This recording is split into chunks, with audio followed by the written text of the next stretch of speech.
Atlas found a B-17 under a forgotten boathouse, but the wreck held proof someone kept on hiding the truth 80 years later.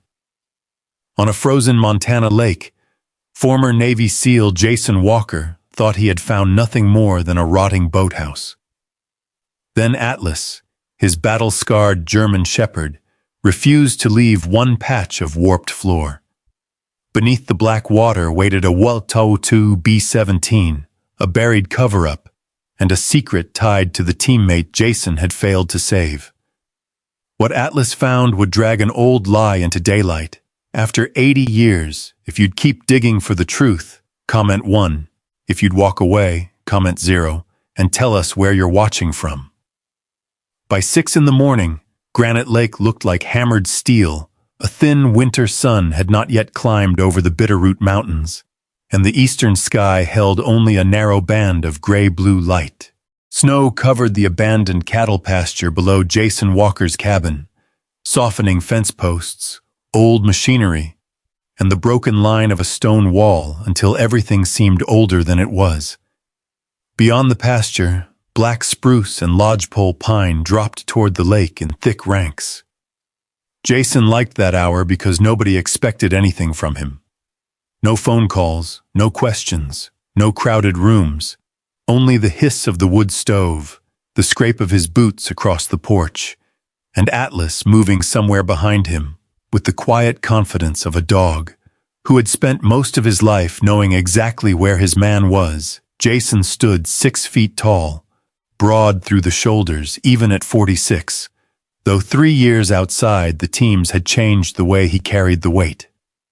He no longer moved like a man entering a room he intended to control. He moved like someone checking whether the room had already decided to become dangerous. That habit had stayed. So had the light sleep, the headaches after certain mechanical sounds, the instinct to sit facing doors in the Granite Hollow diner.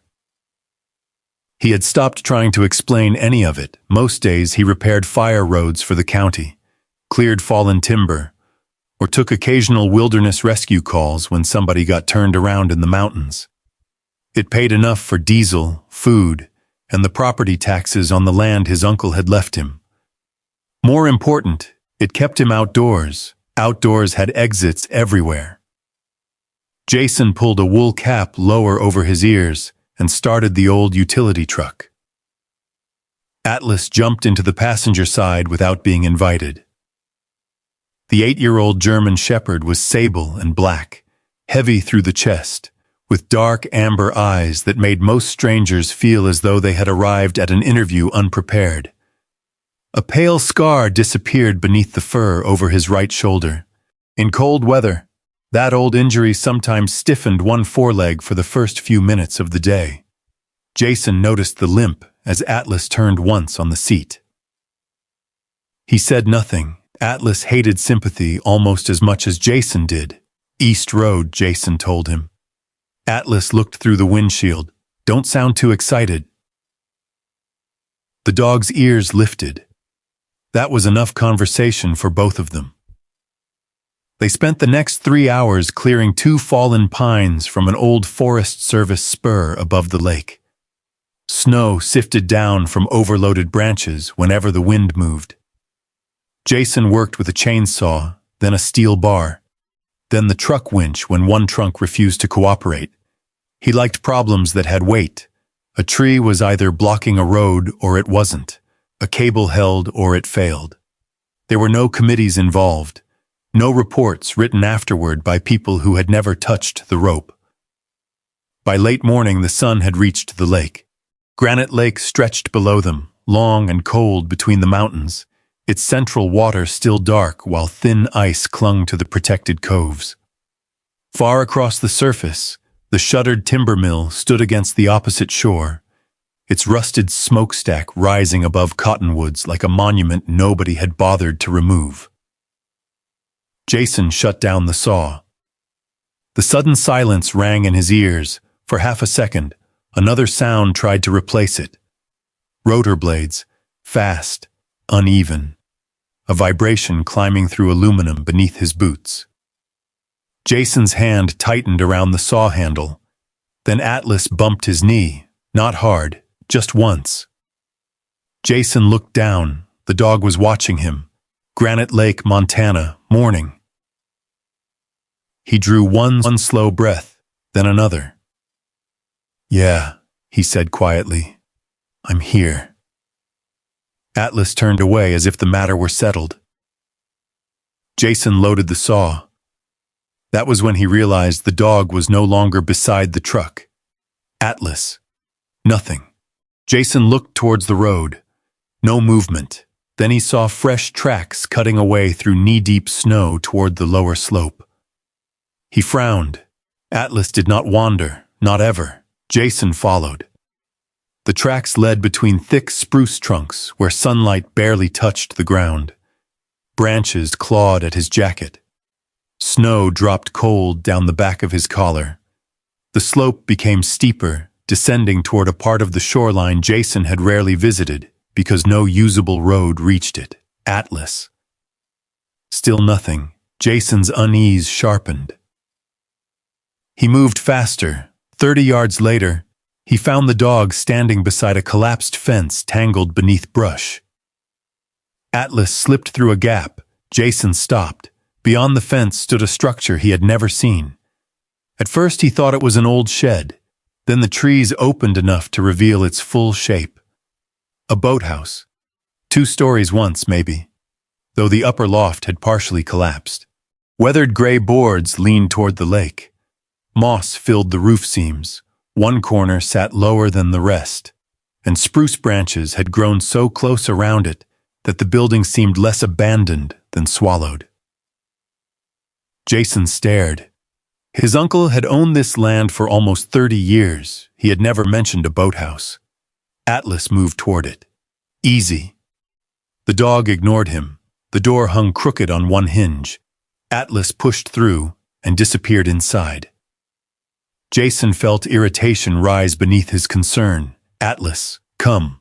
No response. That changed things. Jason stepped through the doorway. The interior smelled of wet timber, rust, and deep cold. Narrow shafts of daylight entered through cracks in the walls.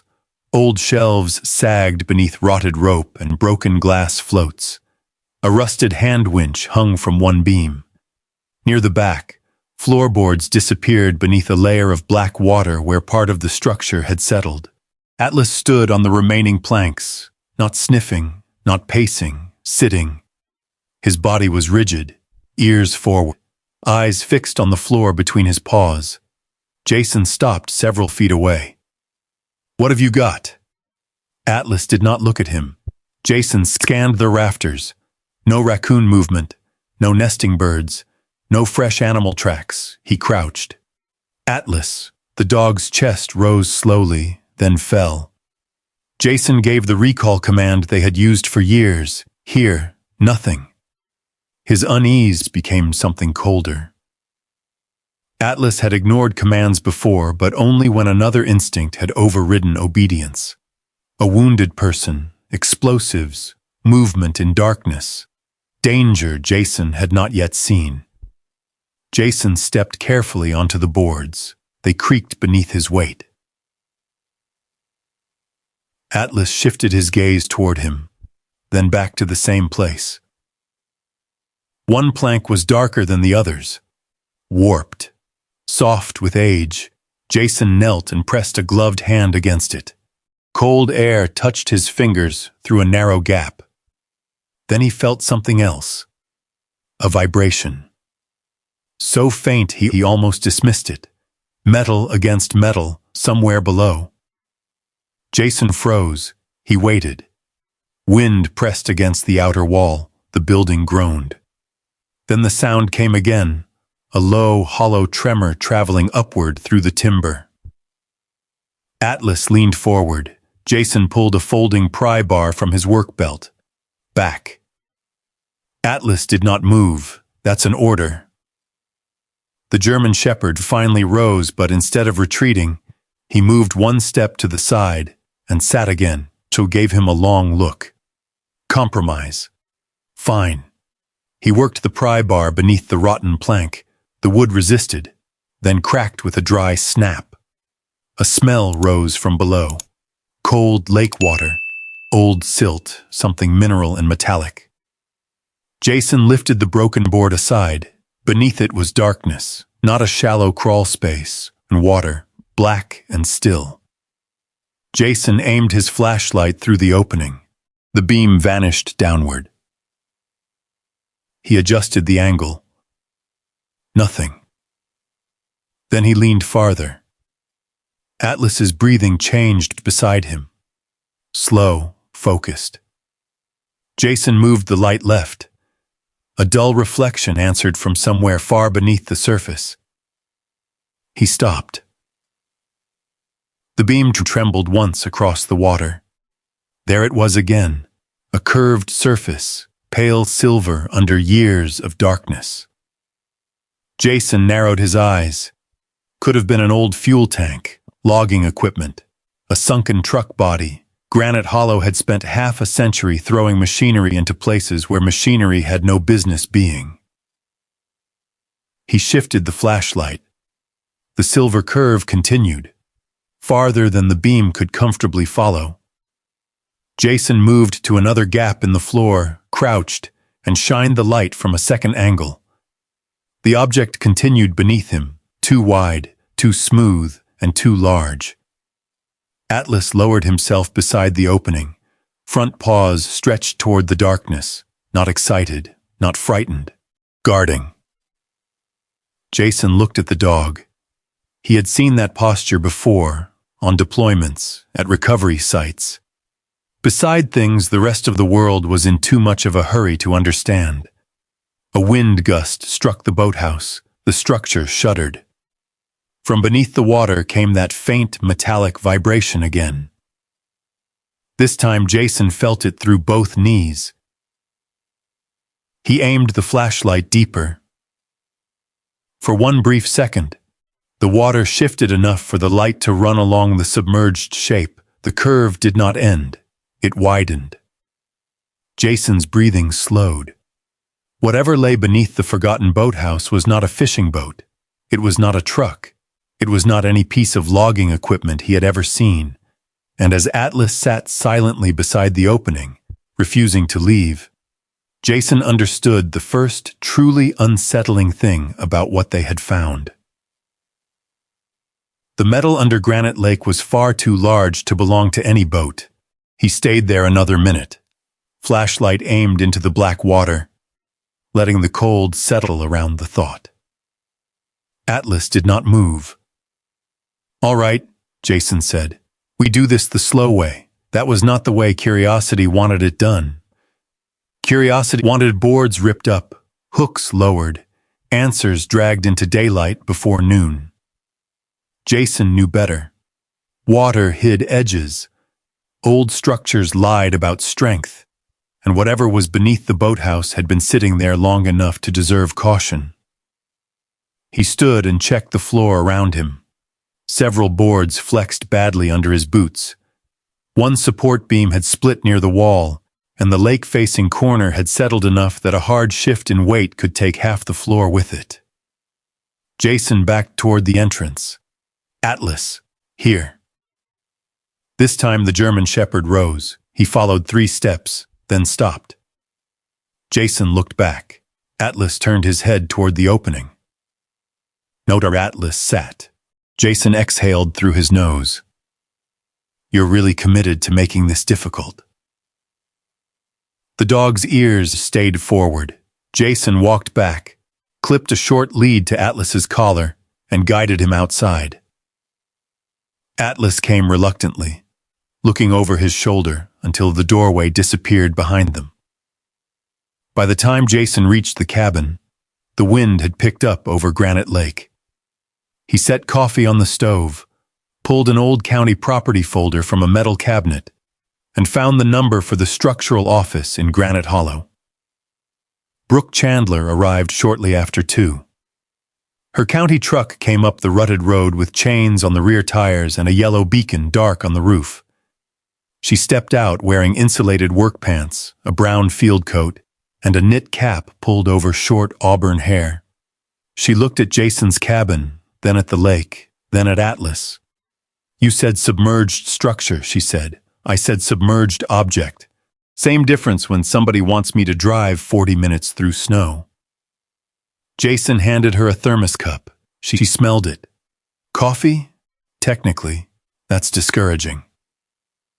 Brooke was 40, practical, direct, and carried enough measuring equipment to suggest she trusted instruments more than people.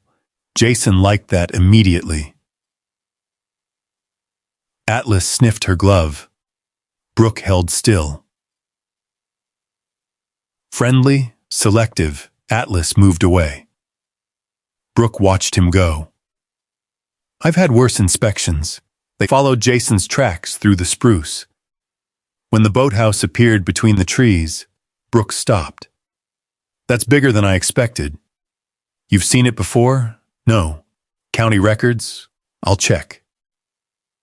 She walked around the outside first, studying the foundation, roofline, and lake-facing wall.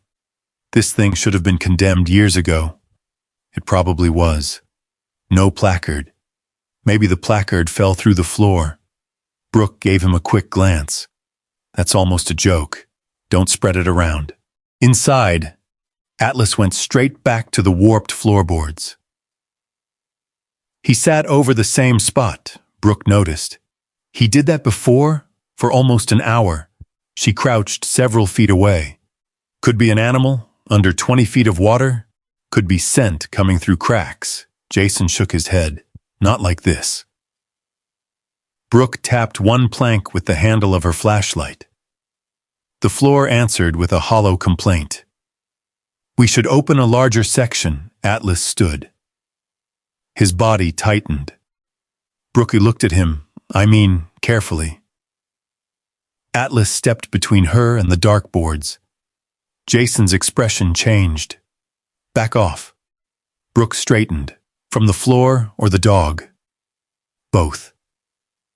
Atlas's chest was still, no growl, no bark, but his stare had become absolute.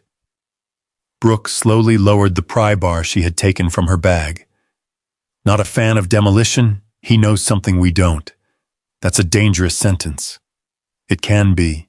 Jason knelt beside Atlas and ran a hand once along the dog's neck. Atlas looked at him. Jason felt the tension in the animal's shoulders. Not aggression, concern. Remembered Atlas doing the same thing years earlier near a damaged pier in Bahrain, refusing to advance until divers discovered loose ammunition beneath a collapsed loading platform. The dog had been right then. Jason had learned not to punish caution just because it was inconvenient. We don't tear anything up, he said. Brooke looked at the floor. Then how do you want to see what's down there? Jason had already thought about that. He returned to the cabin and brought back a waterproof inspection camera, one he used for culverts and drainage pipes, along with climbing line, a small monitor, and 2 portable work lamps. Brooke tested the nearest support post before clipping the line. How deep? Didn't measure. Of course you didn't. I was busy not falling in. Reasonable. They removed only the plank Jason had already loosened. Brooke secured the camera cable to a thin guideline. Jason lay flat on the strongest section of flooring, spread his weight, and lowered the lens into the opening, the screen filled with rippling black. For the first few feet, the camera showed nothing but suspended particles. Then the beam reached the lake bottom near the foundation.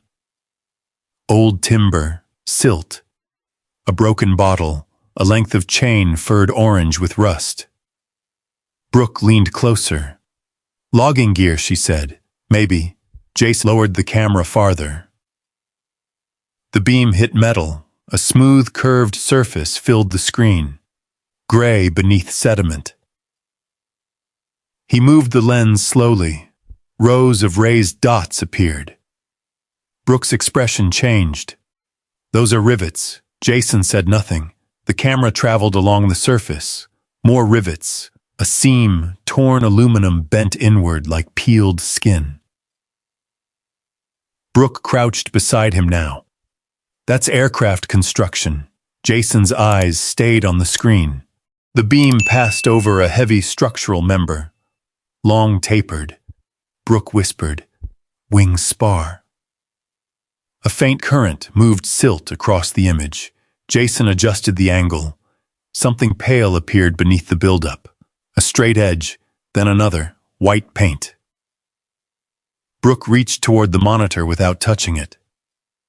"Hold there." Jason stopped the cable. She wiped condensation from the screen with her sleeve. The shape became clearer. A white bar. Part of a star. United States military insignia. Neither spoke. The wind pushed against the boathouse walls. Atlas lay beside Jason, eyes fixed on the opening, as if he had been waiting for them to understand. Brooke swallowed. World War II? Could be later. Jace lowered the camera again. The beam slipped beyond the wing structure into open darkness. Then something enormous emerged, a rounded engine cowling. Behind it, the shadow of another. Farther beyond that, a third dark mass almost hidden by silt. Brooke sat back. Jason shifted the lens wider. The camera light was weak, but the shape was unmistakable now. A wing stretching across the bottom, multiple engine positions, a huge fuselage resting at an angle beneath it. Brooke stared at the screen. 4 engines. Jason's pulse slowed rather than quickened. Training did that sometimes. The bigger the problem, the quieter his mind became. He knew silhouettes. He knew old aircraft. Not enough to identify serial numbers from wreckage, but enough to recognize history when it was lying 20 feet below him. "Flying Fortress," he said. Brooke looked at him. B-17, Jason nodded once. Atlas's ears lifted at the sound of their voices. Brooke stood and walked 2 steps away, as if distance might change what she had seen. A B-17 under a boathouse in western Montana. Looks that way. That doesn't make sense. Most interesting things don't at first. Brooke took out her phone. No signal. She moved toward the doorway and raised it. 1 bar.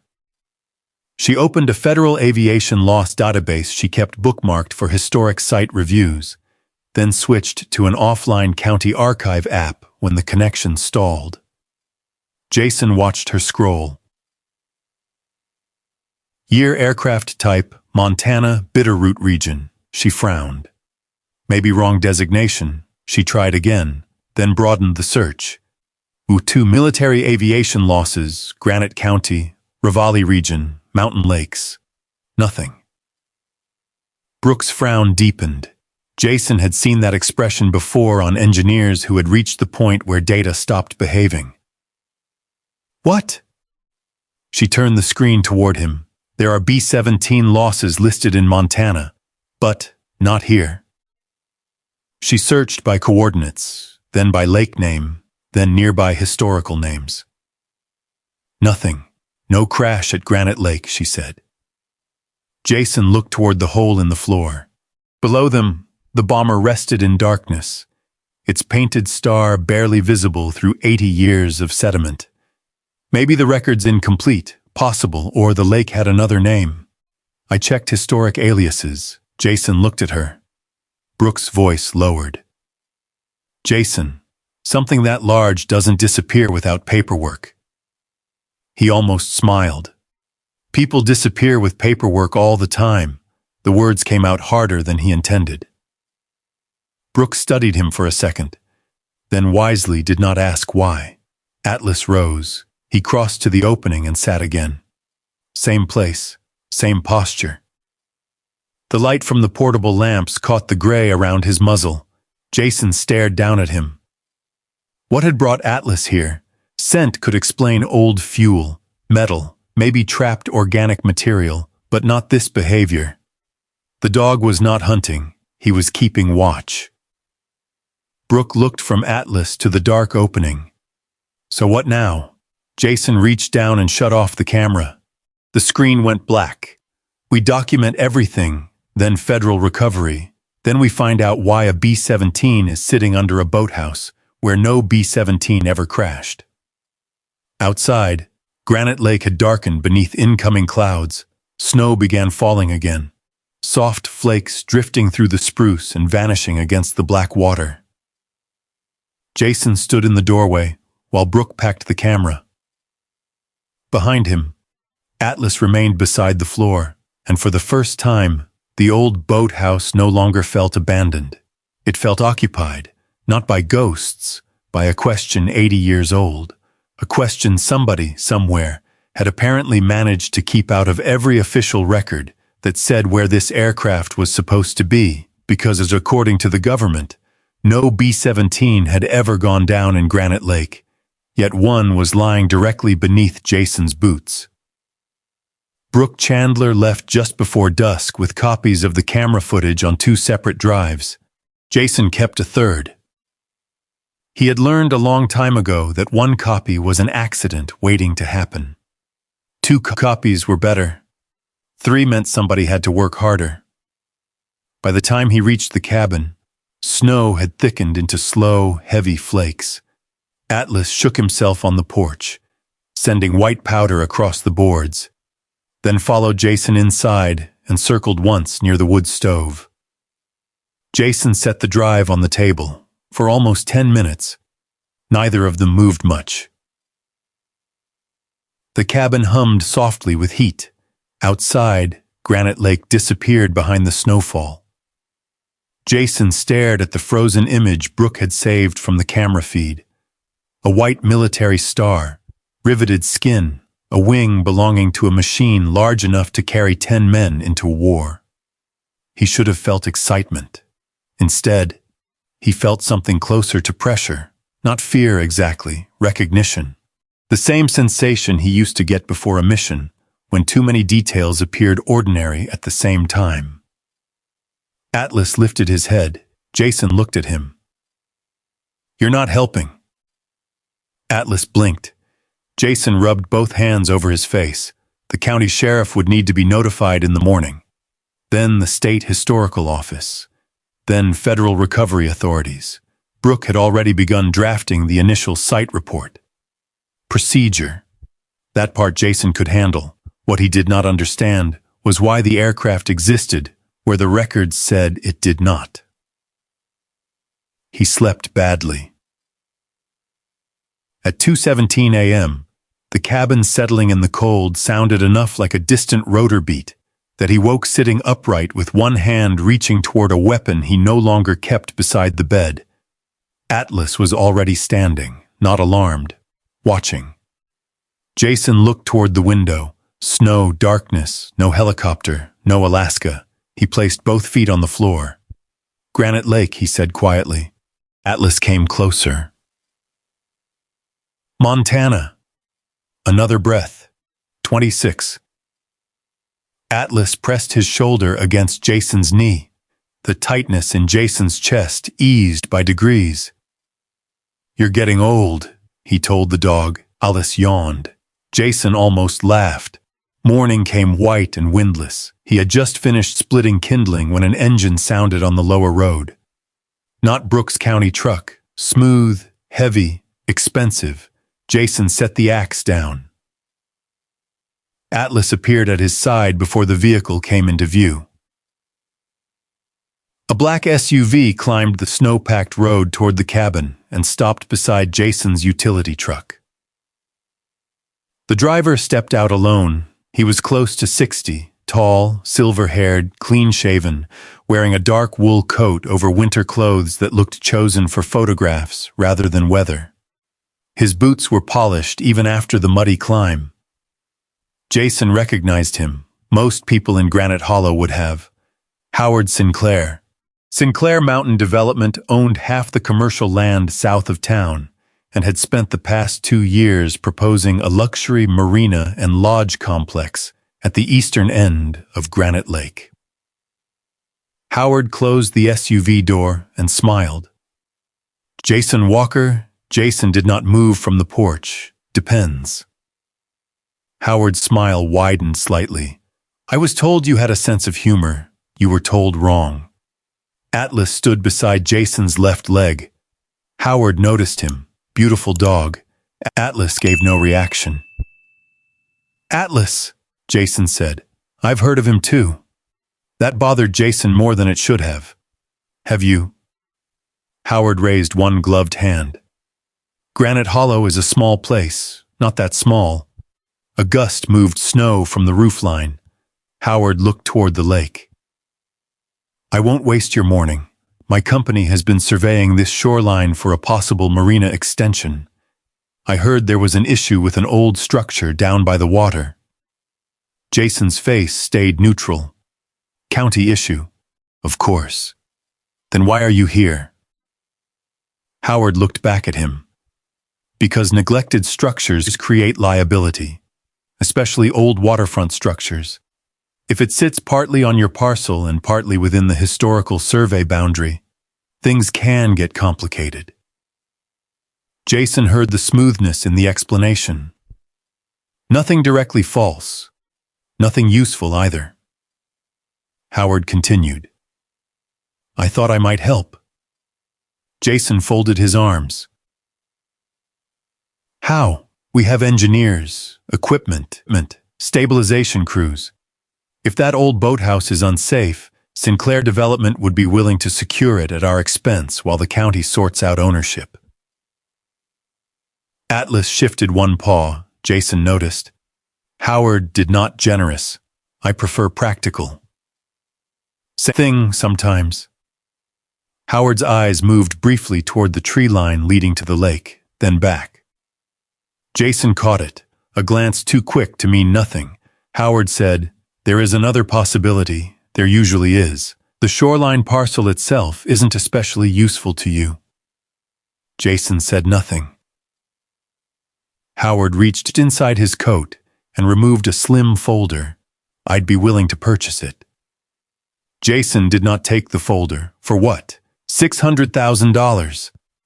The number settled between them. Even Atlas looked toward Howard now, though probably because Jason had stopped breathing for half a second. 600,000.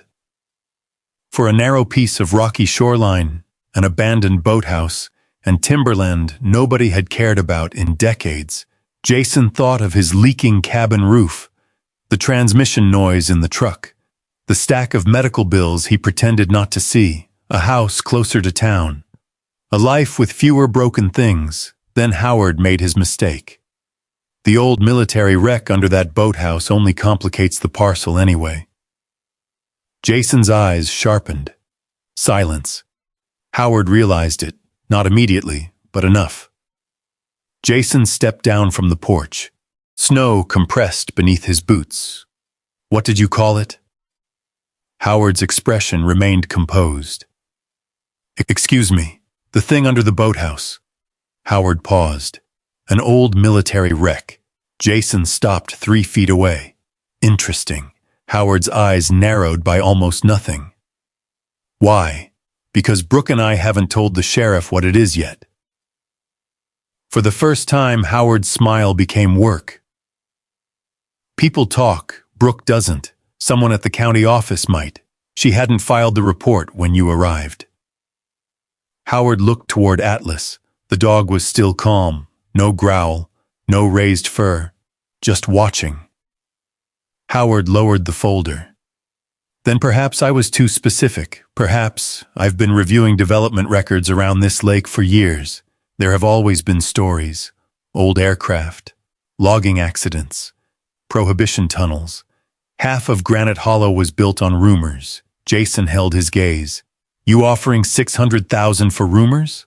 Howard gave a soft breath that almost passed for a laugh.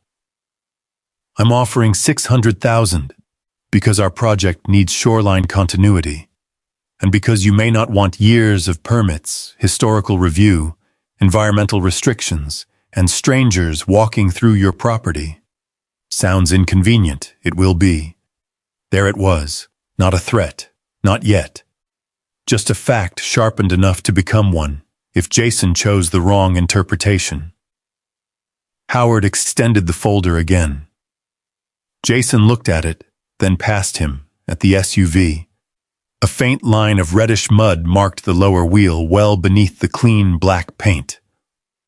Most roads around Granite Lake were buried under pale granite dust or dark forest soil. Red clay was rare. Jason knew exactly one place nearby where it surfaced in winter: the abandoned logging road across the lake. The road county crews had closed years ago after a washout. He looked back at Howard. No. Howard kept the folder extended. "You haven't read the terms." "Don't need to." "You should think about it." "I did." "That quickly?" Jason nodded toward the lake. "Something's been down there 80 years. It can wait another day while I figure out why you knew about it before the sheriff." Howard's expression cooled, only slightly. "Careful, Jason." There was no warmth left in the first name. With what? With turning coincidence into accusation. "I didn't accuse you." "No." Howard slid the folder back into his coat. "But you wanted me to hear one." Atlas stepped forward, not toward Howard. Past him, he lowered his nose near the SUV's rear tire. Howard glanced down. Jason did too. Atlas sniffed once, then moved to the opposite tire, his ears lifted. He sat. Jason's pulse changed. Howard frowned. "What is he doing, thinking, about my tires? He's thorough."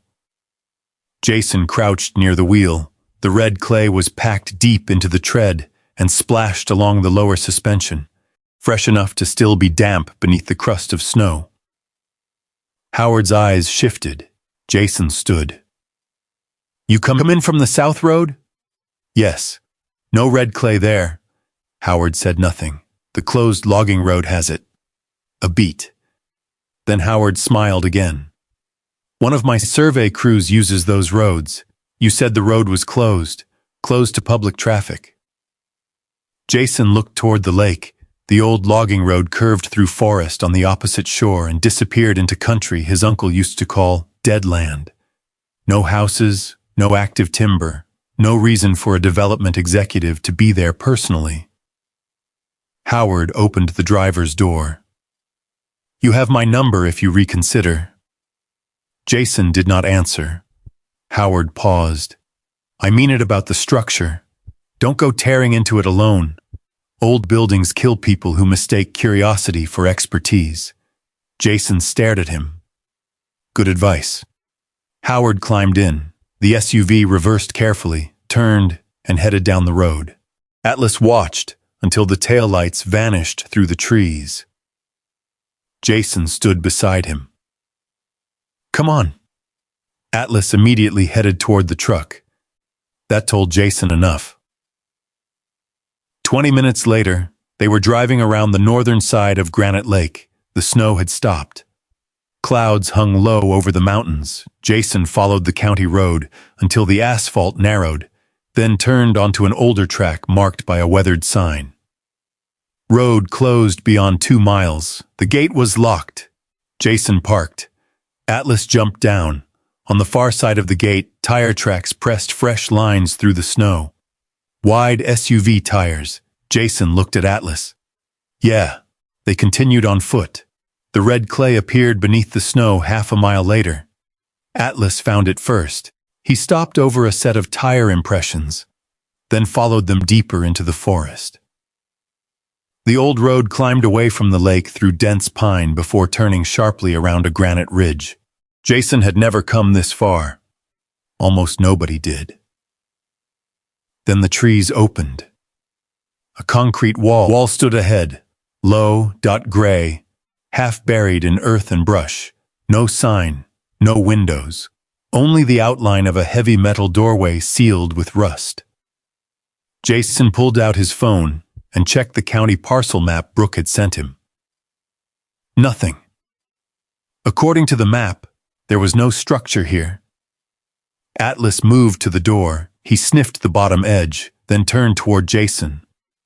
Behind them, Granite Lake lay hidden by trees, but Jason knew the forgotten boathouse was almost directly downhill. He looked at the tire tracks.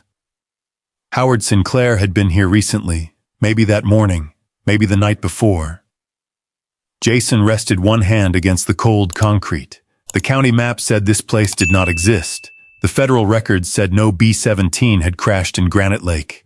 And the first man who offered Jason $600,000 for silence had fresh mud from an erased road on his tires.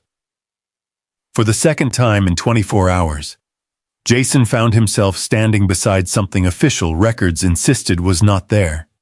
He did not touch the rusted door. That was the first rule. The second was not to convince himself that two strange things automatically made one conspiracy. Atlas stood near the concrete wall, nose working slowly along the frozen ground. He showed no urgency now, no rigid posture. Whatever had brought Howard Sinclair up this forgotten road was no longer here. Jason photographed the tire tracks, the doorway, and the surrounding slope. Then he called Brooke. She answered on the fourth ring. "If this is another submerged aircraft, I'm charging overtime." I found a building, a pause. "What kind?" "Concrete, half buried. Not on the county map. Where?" "Closed logging road, opposite side of Granite Lake." Brooke went quiet. Jason looked at the rusted door, and Sinclair's tire tracks lead to it. That ended the humor. "Don't go inside." "Wasn't planning to." "Jason, I'm serious.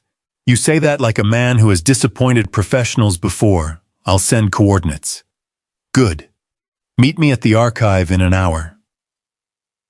The Granite Hollow Historical Room occupied the second floor of the old municipal building above a tax office and across the street from Miller's Diner. Jason disliked the place immediately. Too warm, too narrow, too many people passing through one staircase. He entered anyway. Atlas stayed close enough that Jason could feel the dog's shoulder brush his leg whenever someone came too near. Brooke had already claimed a long oak table beneath a window overlooking Main Street. Maps covered half of it. The other half held coffee, an old laptop, microfilm printouts, and a cardboard box marked Aviation, 1940s. "You've been busy," Jason said. "I've been annoyed. Difference? Better documentation." She slid a printed aircraft loss summary toward him. I-17G, serial number 4338912. Jason looked at the page. "You're sure?" I compared the visible star placement, wing configuration, engine nacelle spacing, and the partial tail marking from the camera footage. She tapped a blown-up still image near the rear fuselage beneath mud and mineral streaking. 3 surviving digits were barely visible. 9, 1, 2. Jason leaned closer. The aircraft in the federal record had departed Great Falls in February of 1945 on a military transfer flight toward Washington State. 10 crewmen. Bad weather over the Bitterroots. Radio contact lost. The official search had focused west of the mountain range. The report concluded the bomber likely crossed into Idaho before disappearing. Jason read the line twice. "Crossed the mountains. That's what the report says, but it's under my boathouse. That's the problem." Brooke unfolded a wartime navigation map. A red pencil route ran west. Granite Lake sat well south of the stated flight path. Could they have diverted? Of course. Engine trouble. Possible. Navigation error. Possible. Jason looked at her. "You don't like possible. I like possible when somebody documented it." She opened another file. No emergency transmission survives. No confirmed eyewitness report from Granite Hollow. No search grid over this lake. Nothing. Jason thought about Howard. What about local records? Brooke gave him a look. That's where it gets interesting. She pulled out 2 aerial photographs. The first was dated August 1944. Granite Lake appeared smaller then, before later shoreline work. Dense forest covered Jason's side of the water. No boathouse. The second image was taken in July 1946. Jason leaned over the table. There it was, a large rectangular structure extending over the exact inlet where Atlas had found the aircraft. 1 year, Jason said. Less than 18 months. Brooke laid a third photograph beside it from 1952. The boathouse had been enlarged again, not toward land, over deeper water. Jason felt something tighten behind his ribs. They built over it. Looks that way. Maybe they didn't know. Brooke turned another page, then explained this. A 1946 permit. The paper had yellowed so deeply, it looked brown at the edges. The applicant's name was partially faded. The purpose line read, Shoreline Storage and Winter Maintenance Structure. Who owned the land? Jason asked. That's where the paper starts getting strange. Brooke pointed to a typed parcel number. It doesn't match the parcel map from the same year. Clerical error, maybe. She slid over a second document, a shoreline survey from 1945. The inlet was labeled Deep Basin. No construction recommended. The same survey copied in 1947 showed the phrase removed, not crossed out, removed. The line beneath it had been retyped. Approved utility access. Jason stared. Someone changed it. Someone changed several things. Brooke leaned back. A survey page is missing from the county volume.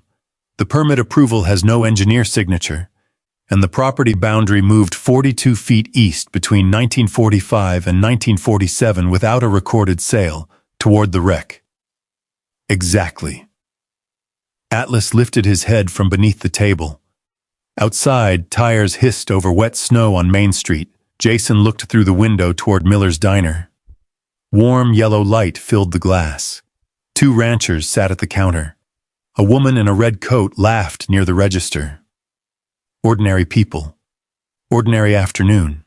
80 years earlier, a bomber had gone into a mountain lake within miles of this town. 10 men vanished, and somebody had apparently answered by building a roof over the place. Jason turned back. Who signed the permit? Initials only. Brooke showed him the bottom corner. OHS. Jason said nothing. She did. I'm not saying Sinclair, neither am I. Howard's grandfather was Harold Sinclair. Jason looked at her. Brooke held up one hand. That is not proof. No. But it's not nothing.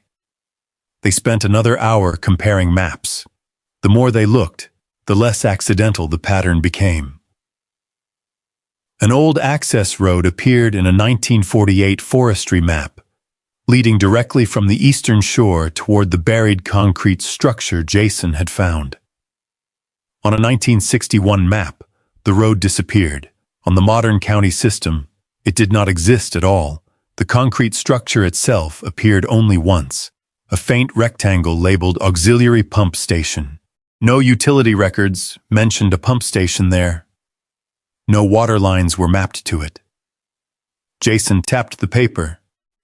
This is downhill from where I found the door, Brooke nodded, and almost level with the boathouse foundation. Could be connected. Could. Looked down at Atlas. The dog was already awake, watching him. Let's find out. They returned to Granite Lake before sunset. The temperature had dropped sharply. Clouds pressed low against the mountains, turning the lake almost black. Brooke brought measuring tools and a compact ground radar unit.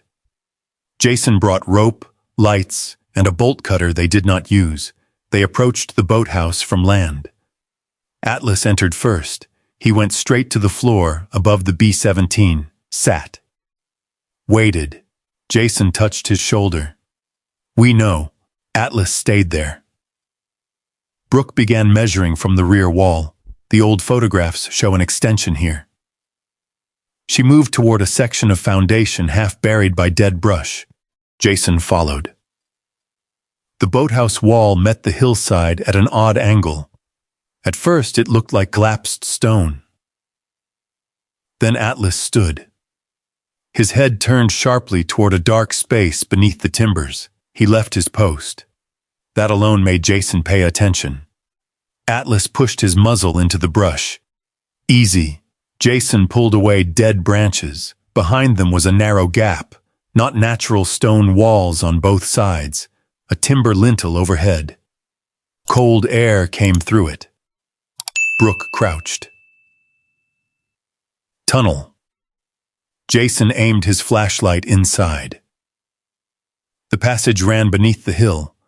Water had collected along the bottom, frozen in thin sheets. Old electrical conduit clung to one wall. Maintenance access, Brooke said. For the boathouse? Maybe. Atlas entered 3 feet. Jason caught his harness. Not yet. The dog stopped. Jason shined the beam farther. The tunnel bent right. Beyond the turn, darkness swallowed the light. Then he saw something on the mud. A footprint. Deep heel. Modern tread. Jason crouched. Brooke moved beside him. How old? Not today. He touched the edge without disturbing it. The mud was dry at the surface, darker underneath. Few days, maybe less. A second print followed, then another, toward the lake. Brooke's face hardened. Jason moved the light to the wall. Fresh scratches marked the old concrete, where something heavy had been dragged through. Atlas sniffed once and gave a low sound in his throat. Not a bark. Warning, Jason looked past the dog into the tunnel. The B-17 had been beneath Granite Lake for 80 years. The boathouse had been built over it less than a year after it disappeared. County maps had been altered. A road had been erased. And now someone was using a hidden tunnel beneath Jason's property. Whatever had happened in 1945 was not simply history anymore. Someone was still coming back to it. Jason did not follow the footprints deeper into the tunnel. Every instinct trained into him wanted to. Find the route. Identify the entry point. Know who had been there before they returned. But old concrete, moving water, and a structure already leaning over a submerged aircraft made impatience dangerous. He photographed the prints instead. Brooke measured them.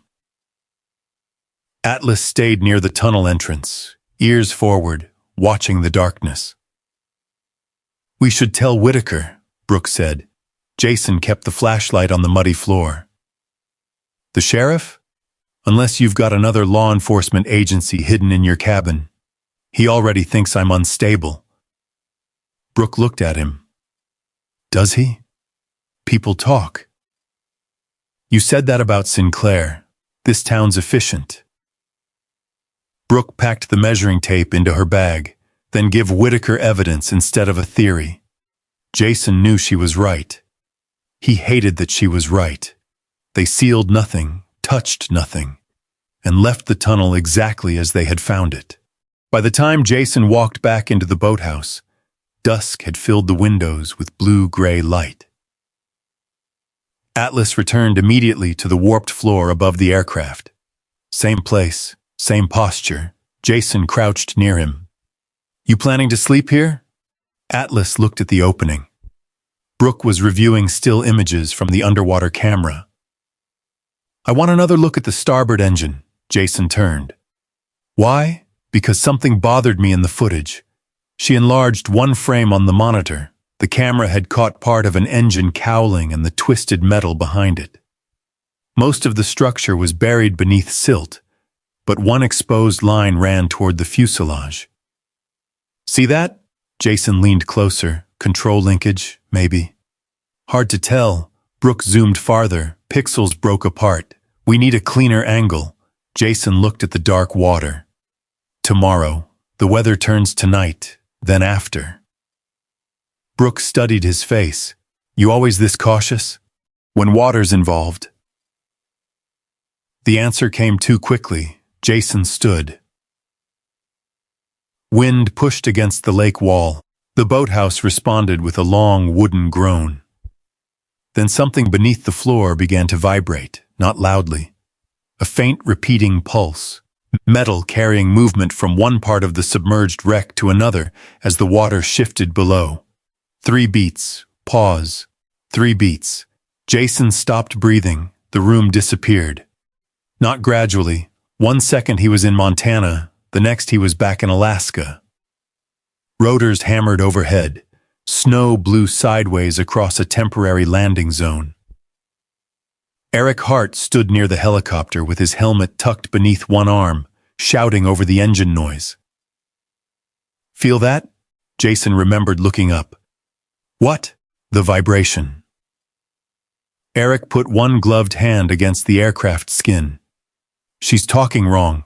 A maintenance chief waved them toward the cabin. "We've checked it." Eric did not move. "Check it again." Someone laughed through the headset.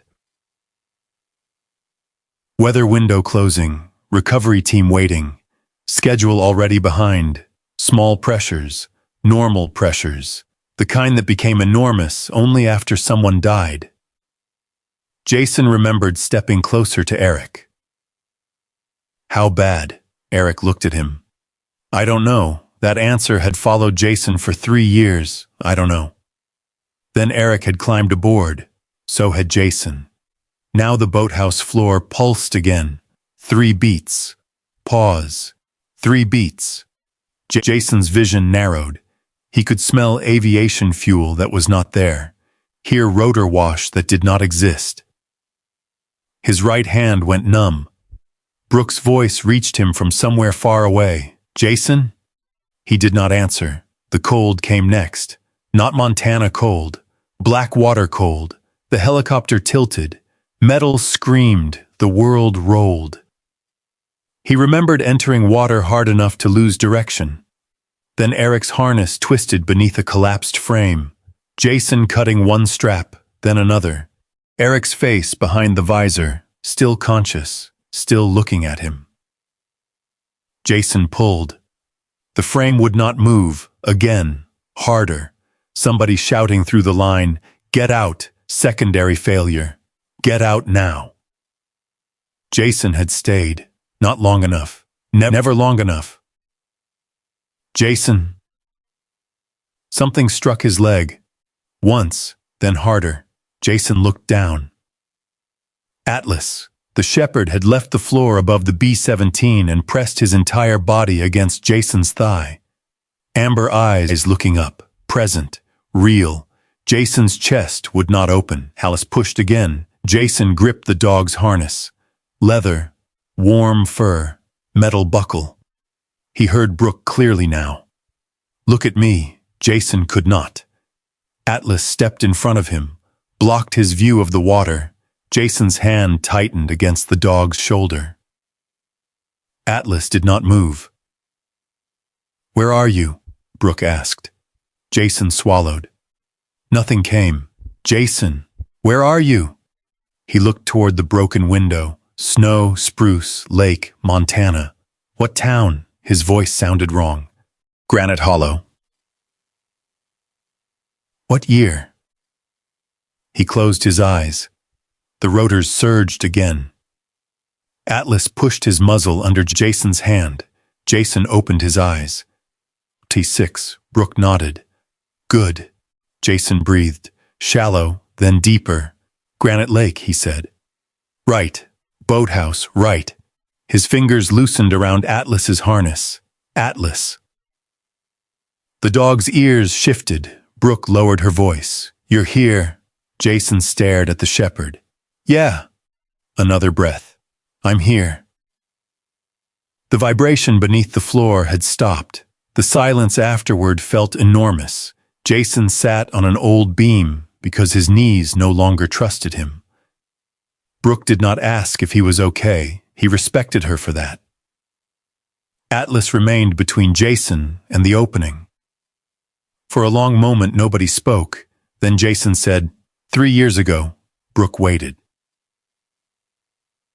Alaska. Joint recovery exercise. His eyes stayed on Atlas. My teammate was Eric Hart. He had not spoken Eric's name aloud to another person in months, maybe longer. He reported vibration before takeoff. Brooks' expression changed. Mechanical? That's what he thought. And they cleared the aircraft. Jason rubbed both hands together. The helicopter went down over freezing water. He could hear Eric breathing again. He forced himself forward. I got to him. Brooks said nothing, could not get him free before the frame shifted. The words came flat. That was easier. Flat words had edges. The investigation said Eric failed to follow procedure. Said he overreacted to normal feedback before takeoff, then made decisions during the emergency that contributed to the crash. Brooke frowned. You disagreed. I challenged everything I could. What happened? Nothing. Jason looked toward the lake. They also decided my judgment during the rescue had been compromised.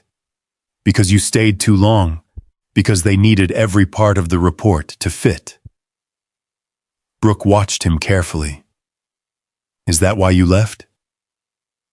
Part of it. Brooke said, I am not an aircraft failure investigator, and this image is nowhere near enough to make a conclusion. Jason nodded. But I don't think everything we're seeing happened when the plane hit the lake. The words settled over him. Jason stared at the broken assembly. Different aircraft, different decade, different men, yet his mind heard Eric again. She's talking wrong. Jason stepped away from the monitor. No conclusions, agreed. No theories we can't prove, agreed. Especially not mine. Brooke looked at him. Especially yours. That surprised him. She continued, because if this becomes personal, you'll start seeing Eric everywhere. Jason's jaw tightened. Atlas looked between them. Brooke did not retreat, and if there is something real here, that's exactly why we have to be careful. Jason looked again at the submerged engine. She was right. Truth did not need his grief helping it. It needed evidence. Outside, the first heavy snow began tapping against the roof. Jason bent and touched Atlas's neck. The dog leaned into his hand once, not comfort, confirmation, location, breath, task, the next correct thing. Jason looked at the screen again. This time he saw only the B-17, not Alaska, not Eric. A machine at the bottom of Granite Lake with damage that had waited 80 years for someone to ask the right question. And the first answer was beginning to look dangerous. Because whatever had brought that bomber down, part of its engine appeared to have failed before it ever struck the water. By morning, the storm had closed the mountain pass. Snow came sideways across Granite Lake, erasing the far shore and turning the world beyond Jason's cabin into a moving wall of white. Brooke had already spoken with the Federal Aviation Recovery Office, but the response team could not reach Granite Hollow until the highway reopened. Best estimate? Jason asked over the phone. Tomorrow if the plows make progress. Maybe the day after. Jason looked through the cabin window toward the trees hiding the boathouse. He did not like waiting. Waiting gave people time to move evidence. Atlas stood beside the door. He did not like waiting either. Brooke arrived before noon, carrying a compact sonar unit, a longer inspection camera, and 3 hard cases of equipment. We document, she said as she came inside. Nothing comes out of that aircraft. Jason took one of the cases. You think I forgot? I think you were a SEAL. That's fair. They crossed the snowy slope toward the boathouse. The structure seemed more fragile after the night storm. Ice glazed the roof edge. Wind-driven snow had entered through broken boards and gathered in narrow white ribbons across the floor. Atlas went straight to his usual position. He sat. Jason paused beside him. Still there? Atlas stared down. Good talk. Brooke secured the sonar transducer through the existing opening while Jason reinforced their working position with 2 planks laid across stronger beams. They moved slowly, No cutting, no widening the floor, no contact with the wreck. The sonar image appeared first as blurred geometry. Lake bottom, foundation posts. Then the aircraft emerged. A massive shadow beneath the boathouse, nose angled slightly downward into silt. Brooke studied the screen. She's deeper at the cockpit. Can the camera reach? Wirelessly, Jason fed the longer cable through. The lens sank into darkness. For a while, the monitor showed nothing but particles drifting through the light. Then the bomber appeared again, riveted aluminum torn paneling, a section of wing. They moved toward the fuselage. The cockpit glass had mostly failed long ago, leaving jagged frames around black openings. Jason slowed the camera. "I'll see." Brooke gave him a look. "I know. I was talking to myself. That worries me more." The lens entered the cockpit through a broken section. The image became chaotic. Mud, bent metal, loose wiring, a control column tilted sideways, an instrument panel collapsed under silt. Jason held the cable steady. There, Brooke leaned closer. Beneath the pilot's position sat a dark, rectangular shape. Leather, swollen from decades underwater. A strap crossed its surface. "Engineer pouch?" Jason asked. "Could be." A few inches away rested a steel case with rounded corners, partly buried beneath debris. Brooke's voice lowered. "Dispatch case." Jason moved the camera closer without touching either object. The steel surface carried faint lettering, but mineral deposits hid most of it. Behind the cases were folded papers trapped beneath a warped panel, flight charts maybe, or maintenance sheets. The current moved one torn corner back and forth. Jason felt the urge to reach down there, to bring one thing up. One page, one answer. He withdrew the camera several inches, Brooke noticed. "Good. Don't congratulate me, I wasn't." They shifted toward the damaged engine control area. The new angle was better. A linkage assembly near the firewall had separated from its mount. One bracket appeared fractured near the fasteners rather than crushed by impact.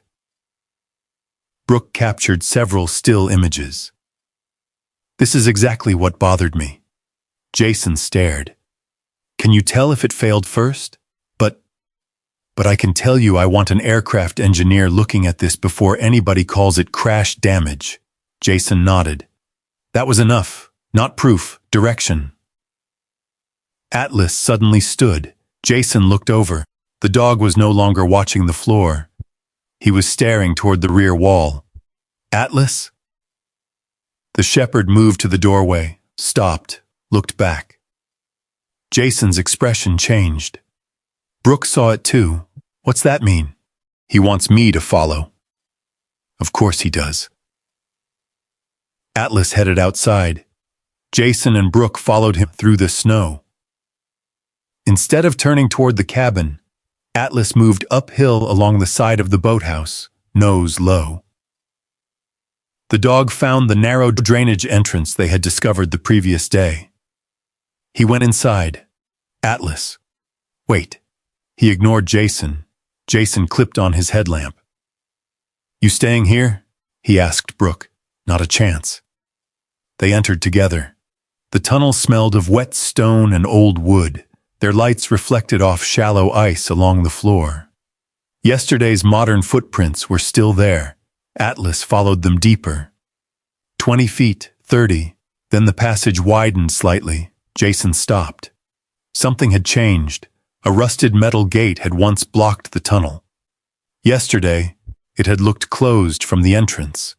Now the chain lay on the ground, cut cleanly. Brooke crouched. Fresh, Jason touched nothing. Atlas moved through the opening. Beyond it, someone had installed 2 modern climbing anchors into the wall. A nylon rope ran through one, still damp. Jason's jaw tightened. Recent. Very. Brooke aimed her flashlight lower. A second rope mark scored the concrete near the floor. Something heavy had been hauled this way, toward the lake. Jason scanned the ground. A small piece of plastic lay near the wall, black, broken. He picked it up with a clean glove. A partial company logo remained on one corner, a mountain silhouette over block letters, SMD Field Services. Brooks stared. Sinclair Mountain Development, Subcontractor Division. You know that? Seen the trucks. Jason placed the tag in an evidence bag from Brooks' kit. Atlas continued forward. The tunnel bent downward now. Jason could hear water moving. Not much. A slow underground trickle. They reached a section where old concrete had been chipped away around a narrow opening. Beyond it was darkness and faint lake air. Brooks examined the edges. This wasn't done 80 years ago. How recent. Tool marks are clean. Jason shined the light through. The opening appeared to connect toward the submerged foundation. Someone had been building access toward the bomber from land. Brooks whispered, "They aren't waiting for permits." Jason's thoughts moved quickly. Howard's offer, the red clay, the erased structure, the fresh tracks. Now this, they know something is inside. Brooks looked at him. Maybe the dispatch case. Maybe. Or the pouch. Jason stared through the opening. What would be valuable enough to risk this? Brooks shook her head. Money? Howard has money. Historical documents? Not worth this much unless they hurt him. That thought stayed. Atlas sniffed near the wall, then froze. Jason saw his ears lift. What?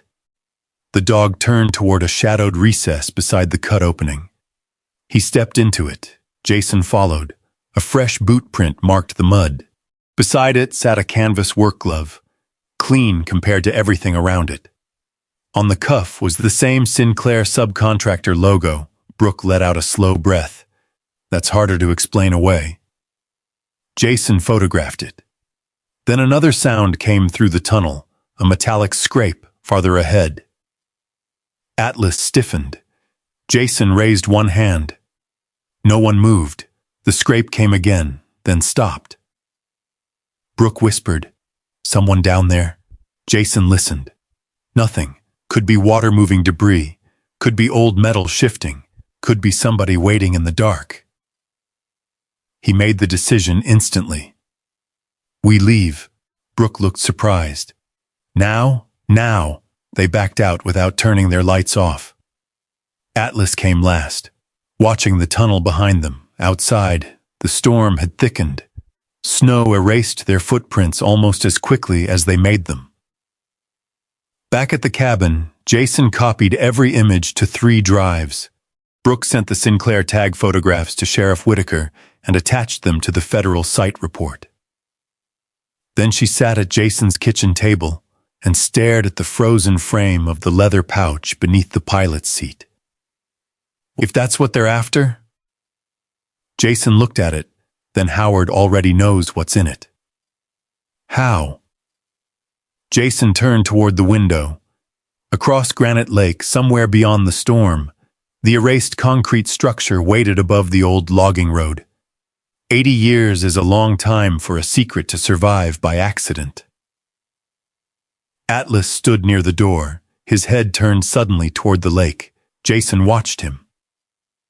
What now? The dog did not move. Jason followed his gaze through the snow, nothing visible, but he no longer needed to see anyone to know they were not alone in this.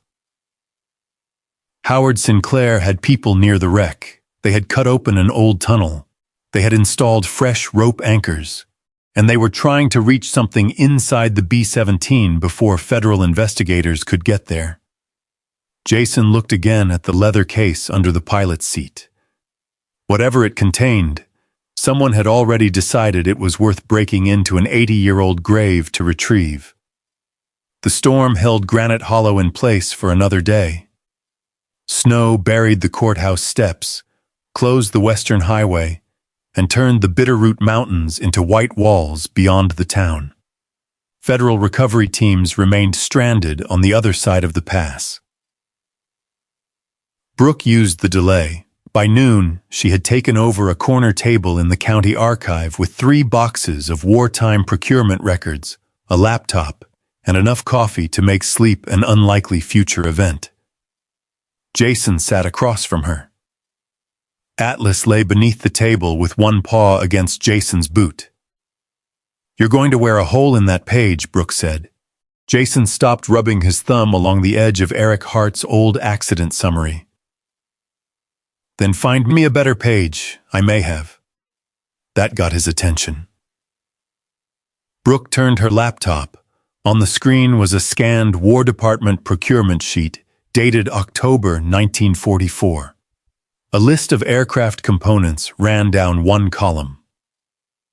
Fuel regulators, control linkages, hydraulic assemblies. Beside one line was the manufacturer, Sinclair Aeronautical Works, Great Falls, Montana. Jason read it twice. Howard's family, his grandfather, Charles Sinclair, founded the company in 1939. Brooke slid another document toward him. Small operation at first. Grew fast during the war. They supplied control assemblies and engine management components under military contracts. Jason leaned closer. "What part was on the B-17? Brooke pointed to a typed designation. Control transfer linkage associated with the number 3 engine assembly. Jason felt a cold pressure build behind his sternum. "The damaged section we photographed." "Possibly. I want an aviation engineer to confirm it. So we still have correlation." "Yes, not proof, correct." Jason nodded. He appreciated that she kept saying it. Proof mattered more than relief. Brooke opened another file. "Now this is where things get strange. Stranger than a bomber under my boathouse. Bureaucracy can accomplish things nature wouldn't attempt." She showed him a post-war corporate history. Sinclair Aeronautical Works had been sold in pieces after 1951, patents transferred, tooling transferred, engineering records supposedly transferred. One division became part of Western Flight Systems. Western Flight Systems merged into Hawthorne Aerospace. Hawthorne's Rotor Control Division was later purchased by Calder Defense Technologies. Jason went still. He knew that name. Brooke saw it. "You recognize it." Calder built the control assembly on Eric's helicopter. Silence settled over the table. Even the old radiator seemed to stop clanking for a moment. Jason looked at the corporate chain again. Sinclair Aeronautical Works, Western Flight Systems, Hawthorne Aerospace, Calder Defense Technologies. Different names, different decades. One line of engineering ownership stretching across 80 years. His first instinct was rejection. No top. Brooke waited. Jason pushed the paper back. "Companies buy patents all the time. Designs change, engineers change, materials change. You can't connect a 1945 B-17 failure to a modern helicopter because somebody bought old intellectual property. I didn't. That's what this looks like. It looks like a line worth following. It looks like coincidence." Brooke leaned back. "Then let's call it coincidence until it isn't." Jason stood. The archive room suddenly felt too warm, too small. He crossed toward the window. Down on Main Street, plow crews pushed snow toward the curb. Miller's diner glowed amber through fogged glass. A school bus moved slowly through the intersection. Normal life. Jason preferred it when the world looked normal. His reflection in the window did not. He saw Alaska behind his own face, Eric standing beside the helicopter, glove on the fuselage. She's talking wrong.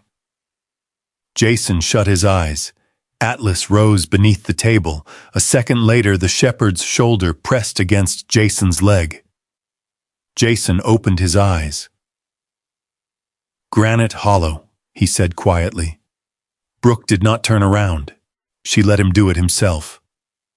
Archive one breath, 2026, Atlas remained there. Jason touched the dog's neck. Task. Brooke looked over then. Jason turned back toward the table. Keep going. She nodded. They worked for 2 more hours. Most records led nowhere. Some contradicted each other. One folder contained nothing except invoices for bearings and fasteners. Another had 50 pages of tax transfers that Brooke described as the kind of document designed to make dishonesty fall asleep. Then she stopped. Jason knew that stillness now. What? Brooke pulled a county estate filing closer. Howard's father had inherited several properties from Charles Sinclair, land. Company shares, a hunting cabin, and something listed only as Private Technical Archive, Family Retained. Jason leaned over her shoulder. Date? 63. Retained from what? The corporate sale. Brooke opened a second document. The same archive appeared in a 1989 trust filing, then again in an estate transfer 20 years later. Recipient, Howard Charles Sinclair. Jason's jaw tightened. So not everything went with the companies. No. What was in it? Not itemized. Convenient. Brooke nodded. Very. She searched another database. A few minutes later, she found a property reference tied to the Sinclair Family Trust. A warehouse outside Granite Hollow, not the concrete structure near the lake. An old industrial building beside the shuttered timber mill. Jason knew it. Most people did. A long brick warehouse with boarded upper windows and a faded Sinclair forestry sign left from a business Howard's father once operated. Brooke tapped the screen. Archive storage permit renewed 3 years ago. Jason looked at her. 3 years, the same year Eric died. Could mean nothing. Could. Jason stared at the date. 3 months after the helicopter accident. Howard Sinclair's trust had updated insurance on a private technical archive whose roots went back to a wartime aviation company. Jason's pulse began to rise. He forced it down. No assumptions. Brooke nodded. Good. Was Sinclair connected to Calder Defense? She searched. At first, nothing. Then a corporate advisory filing appeared. Howard Sinclair had served on the board of a regional investment group that held a minority stake in Calder's Western testing subsidiary. Not ownership, not engineering control, but access. Brooke read the filing aloud. Jason said nothing. She continued searching. Another document surfaced, a consulting agreement. Sinclair Mountain Development had leased remote test acreage to that same Calder subsidiary for cold weather vibration testing. Jason sat down slowly. Where? Brooke looked at him. Montana and Alaska. That word changed the room. Alaska. Jason felt Atlas press harder against his leg. Brooke lowered her voice. Jason, listen to me. This still does not prove Howard knew about Eric's helicopter. No, it doesn't prove the B-17 and Eric's accident had the same defect. No, it doesn't prove anybody suppressed anything. Jason looked at the documents, but it proves he had a line to both. Brooke did not answer. She did not need to. Jason took Eric's accident report from his folder. He had carried copies for 3 years. Maintenance discrepancy. Pilot observation, vibration note, final disposition, normal operating feedback, no grounding required. He placed the report beside the wartime procurement sheet, 2 pieces of paper, 80 years apart, both describing machines cleared to fly after concerns about abnormal response. Jason looked at the first, then the second. What if the archive has the test reports? Brooke's eyes met his. Which reports? Eric said there had been vibration before his flight. Not once. Repeated. Was that documented? Not in the final report. Then where did he hear it? Maintenance crew. Jason's voice hardened. One of them told him the assembly had been swapped after a bench test. Brooke leaned forward. You never told me that. It was hearsay. The technician wouldn't repeat it under investigation. Name? Jason shook his head. Doesn't matter yet. It might. Jason stared at the Sinclair archive filing. What matters is Howard's reaction to the bomber. Brooke followed his thought. He knew enough to offer $600,000. He knew where the tunnel was. He had a subcontractor inside, and his family kept engineering records that should have gone with the company. Brooke sat back. For the first time since the investigation began, she looked frightened, not of the aircraft, of the size of what might be around it. Atlas lifted his head. Someone opened the archive room door. Sheriff Paul Whitaker stepped inside, snow melting from the shoulders of his brown uniform coat. He carried a folder. His face was tired. Walker, Jason stood. Whitaker. The sheriff looked at Brooke. Your photos of the tunnel came through. And Sinclair's attorney called my office before I finished reviewing them. Brooke and Jason exchanged a glance. Whitaker noticed. He says one of their contractors was conducting legal soil inspection near a development corridor. Inside a tunnel under my property? Jason asked. He says property boundaries are disputed. Of course they are. Whitaker held up one hand. I'm not defending him. Sounds close. I'm telling you what he said. The sheriff set the folder on the table. There's something else. Inside was a copy of a sealed county request filed that morning. Sinclair Mountain Development had petitioned for emergency access to part of Jason's shoreline, citing structural hazard and potential contamination from unidentified submerged machinery. Jason stared at the phrase, unidentified submerged machinery. Brooke laughed once without humor. They know exactly what it is.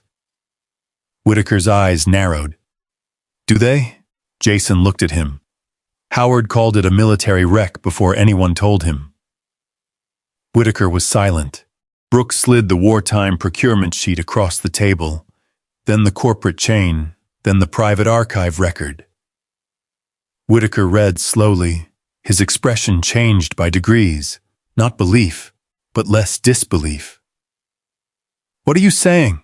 Jason answered carefully. I'm saying the company that supplied a suspect control component on that B-17 belonged to Howard Sinclair's grandfather. Whitaker looked up, and that company's engineering lineage eventually reached the contractor that built the failed rotor control assembly on the helicopter that killed Eric Hart. The sheriff's face tightened at Eric's name. He knew the story. Everyone in Granite Hollow did. Jason continued. Howard's family kept a private technical archive through every corporate sale. Whitaker looked between them. You think an 80-year-old bomber can clear you? Jason's expression hardened. No. The answer came fast. I think Howard's afraid the bomber will make somebody ask to see that archive. That silenced the room. Brooke closed the laptop halfway. Outside, wind pushed a wave of loose snow across Main Street. Jason looked down at the two reports lying side by side, one from 1945, one from 3 years ago, both built around mechanical warnings, both followed by death, both cleaned afterward with language that made uncertainty sound like fault. For the first time, hope entered Jason's chest. It did not feel warm. It felt dangerous, because hope meant opening Eric's death again. Hope meant Melissa Hart. Hope meant risking the possibility that Jason had spent 3 years fighting the wrong enemy, and worse, it meant risking the possibility that he had been right all along. Atlas stood and rested his muzzle against Jason's hand. Jason looked at him, then at the Sinclair archive record. Howard Sinclair did not fear the B-17 because of what 80 years underwater had done to it. He feared what the bomber might force investigators to open on dry land. And somewhere inside a private archive Howard's family had protected for generations, there might be a document proving Eric Hart had died after warning everyone exactly what was wrong. The next morning, Howard Sinclair came back. No smile this time. No folder held like a favor. He arrived alone just after sunrise, when low clouds still covered the bitterroots and the snow around Jason's cabin had hardened into a gray crust. Atlas was outside before the SUV stopped, standing beside the porch with his weight balanced forward. Jason stepped out behind him. Howard shut the door and looked toward the lake. "I heard the sheriff visited you." Jason leaned against the porch post. Small town, Howard ignored that. "You've been asking questions about my family's business records. Brooke's been reading public documents. And you've been making assumptions. Funny. You made one about the bomber before anybody told you it was there." Howard's jaw tightened. For several seconds, only wind moved between them. Then Howard opened the rear door of the SUV and removed a black leather case. He carried it to the porch, set it down, unlatched it. Inside was a contract. Jason did not touch it. Howard said, $1 million. Jason looked at him. "That's a big jump from 600, because this has become unnecessarily complicated." "For who?" "For everyone." Howard placed one gloved finger on the first page. $1 million. Your cabin remains yours. You transfer the shoreline parcel, the boathouse, and all access rights connected to it. My company pays relocation costs if construction later affects your road.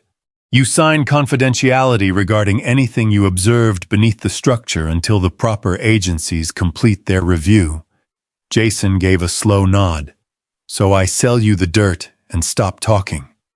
You sell land you barely use and let professionals handle an unstable military wreck. Professionals like the ones cutting chains in my tunnel." Howard's eyes cooled. "I don't know what you're referring to." "Then your subcontractors are developing a powerful sense of adventure." Atlas gave a low growl, not loud. Howard looked down. Jason rested one hand lightly against the dog's neck. "Easy." Howard returned his attention to Jason. "You're standing very close to a line you may regret crossing." Jason's voice stayed flat.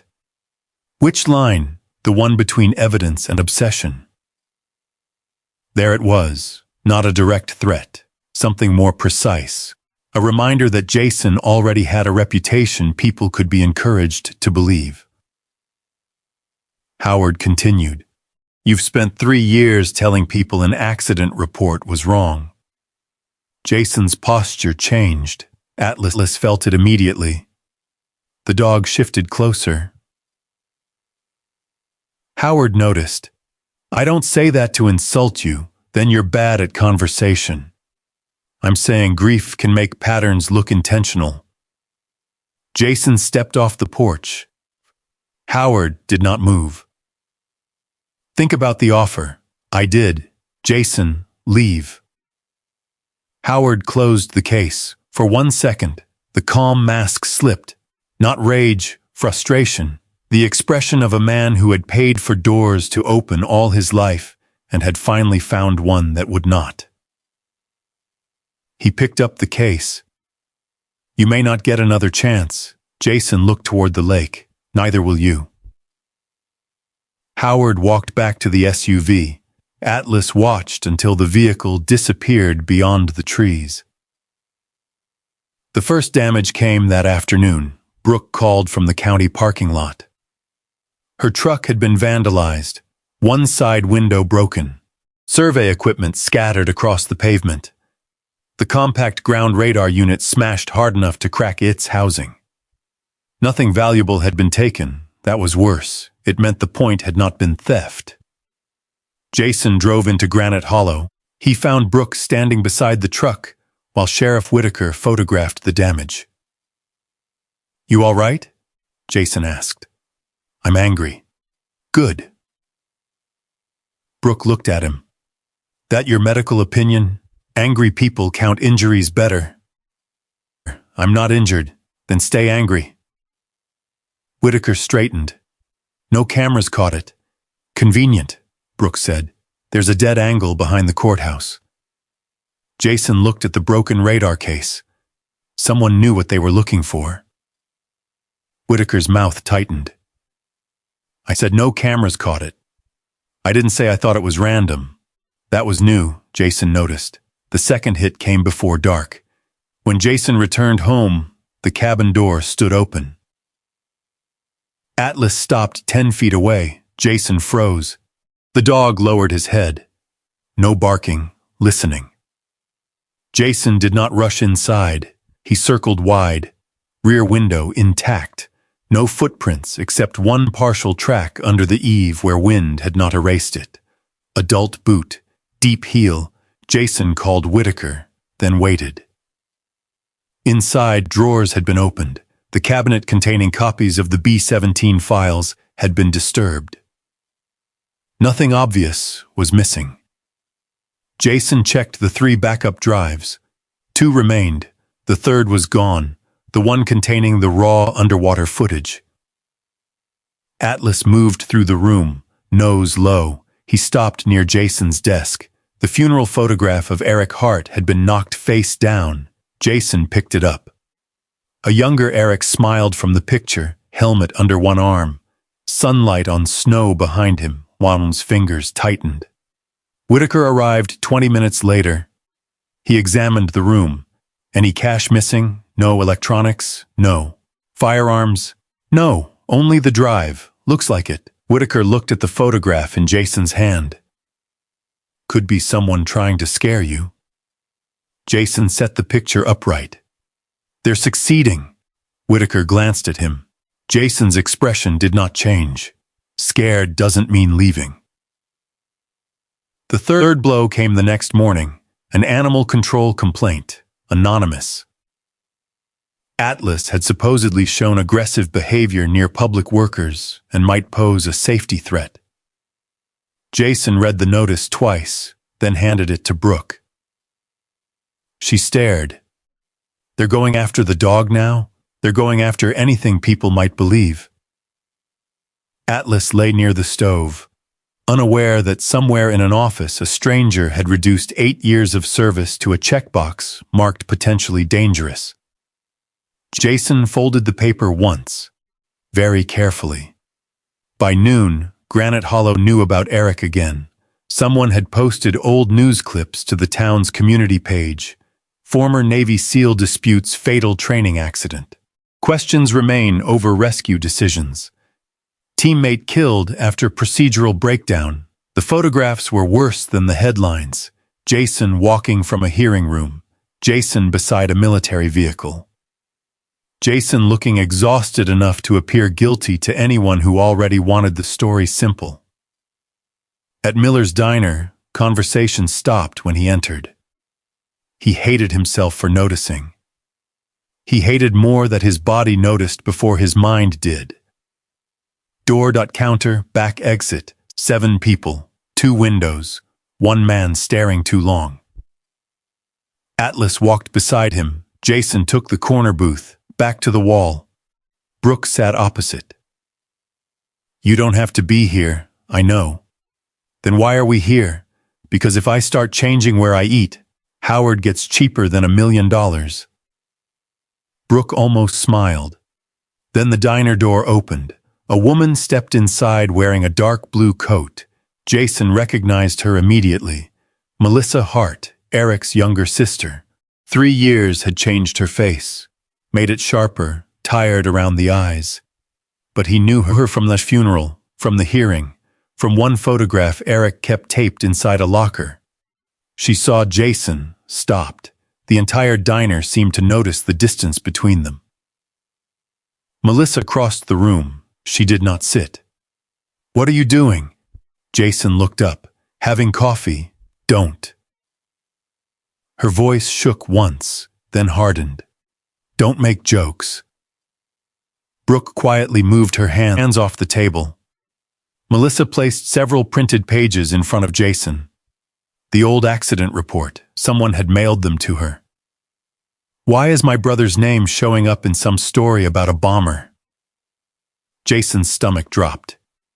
It shouldn't be public, but it is. I didn't release it. You expect me to believe that? Yes, Melissa laughed once. No humor. You disappeared after the investigation.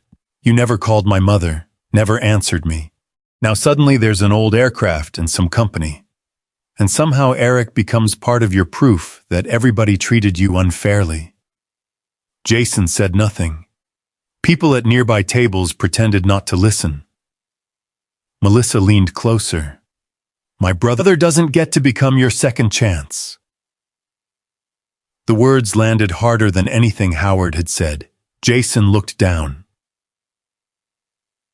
Atlas was beside the booth. Still, watching Melissa, Jason forced himself to breathe. Location: Granite Hollow, diner, task, tell the truth, I know. Melissa's face tightened. You know? Yes, then leave him out of it. I can't. Why? Jason reached into his coat. Slowly, he removed the folder he had carried for 3 years. Eric's pre-flight notes, Jason's challenge to the report, maintenance summaries, the pages no one had cared to read twice. He placed them on the table, because the company connected to that bomber may also be connected to the control assembly on Eric's helicopter. Melissa stared at him. No. We don't know what it means yet.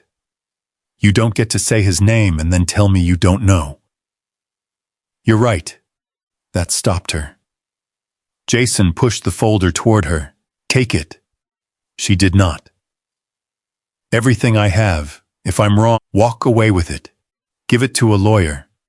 Burn my copies if you want. Brooke said quietly.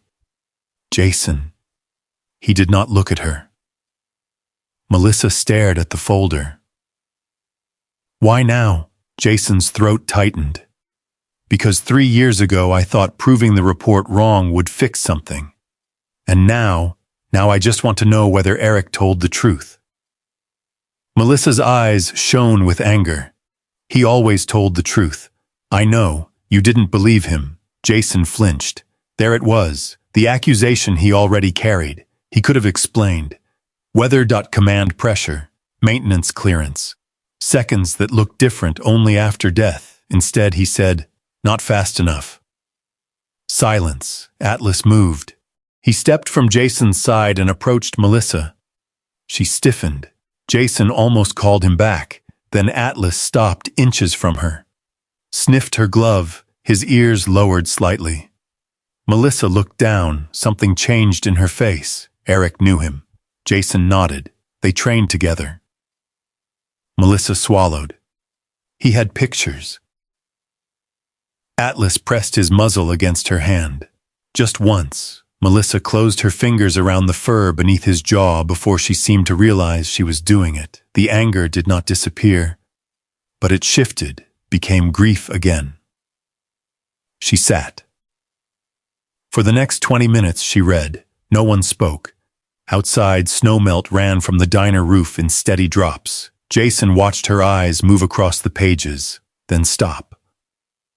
Melissa leaned closer. She pulled one sheet free. What is this? Jason looked. Eric's handwritten pre-flight notes. A page Jason had seen hundreds of times. Melissa pointed halfway down. One line had been squeezed into the margin. Vibration repeated. Requested grounding. Jason stared. His chest tightened. Melissa looked at him. This isn't in that final report. No. You knew about this? I knew he reported vibration. I never saw that exact note until after the accident. Why wasn't it included? Jason looked at Brooke. Brooke's face had gone still. Melissa read the line again. Her anger had somewhere new to go now.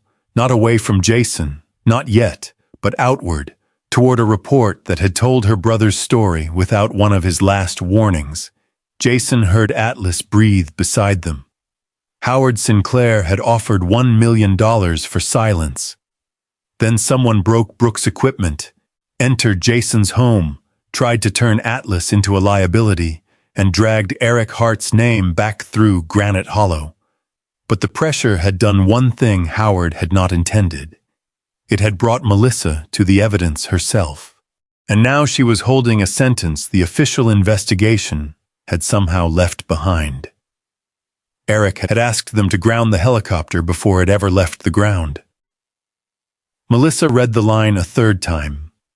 Then she closed the folder. Not gently, not angrily either.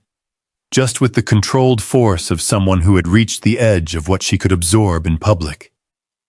"I need a copy," Jason nodded. "You can have the original." Her eyes lifted. "Why?" "Because if something happens to my files, I want it somewhere Howard Sinclair can't reach." Melissa looked toward Brooke. Brooke did not soften the point. Someone already stole one drive from Jason's cabin.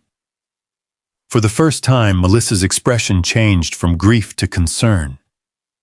"You're serious?" Varied outside Miller's diner. The afternoon had turned strange. The temperature was rising too quickly.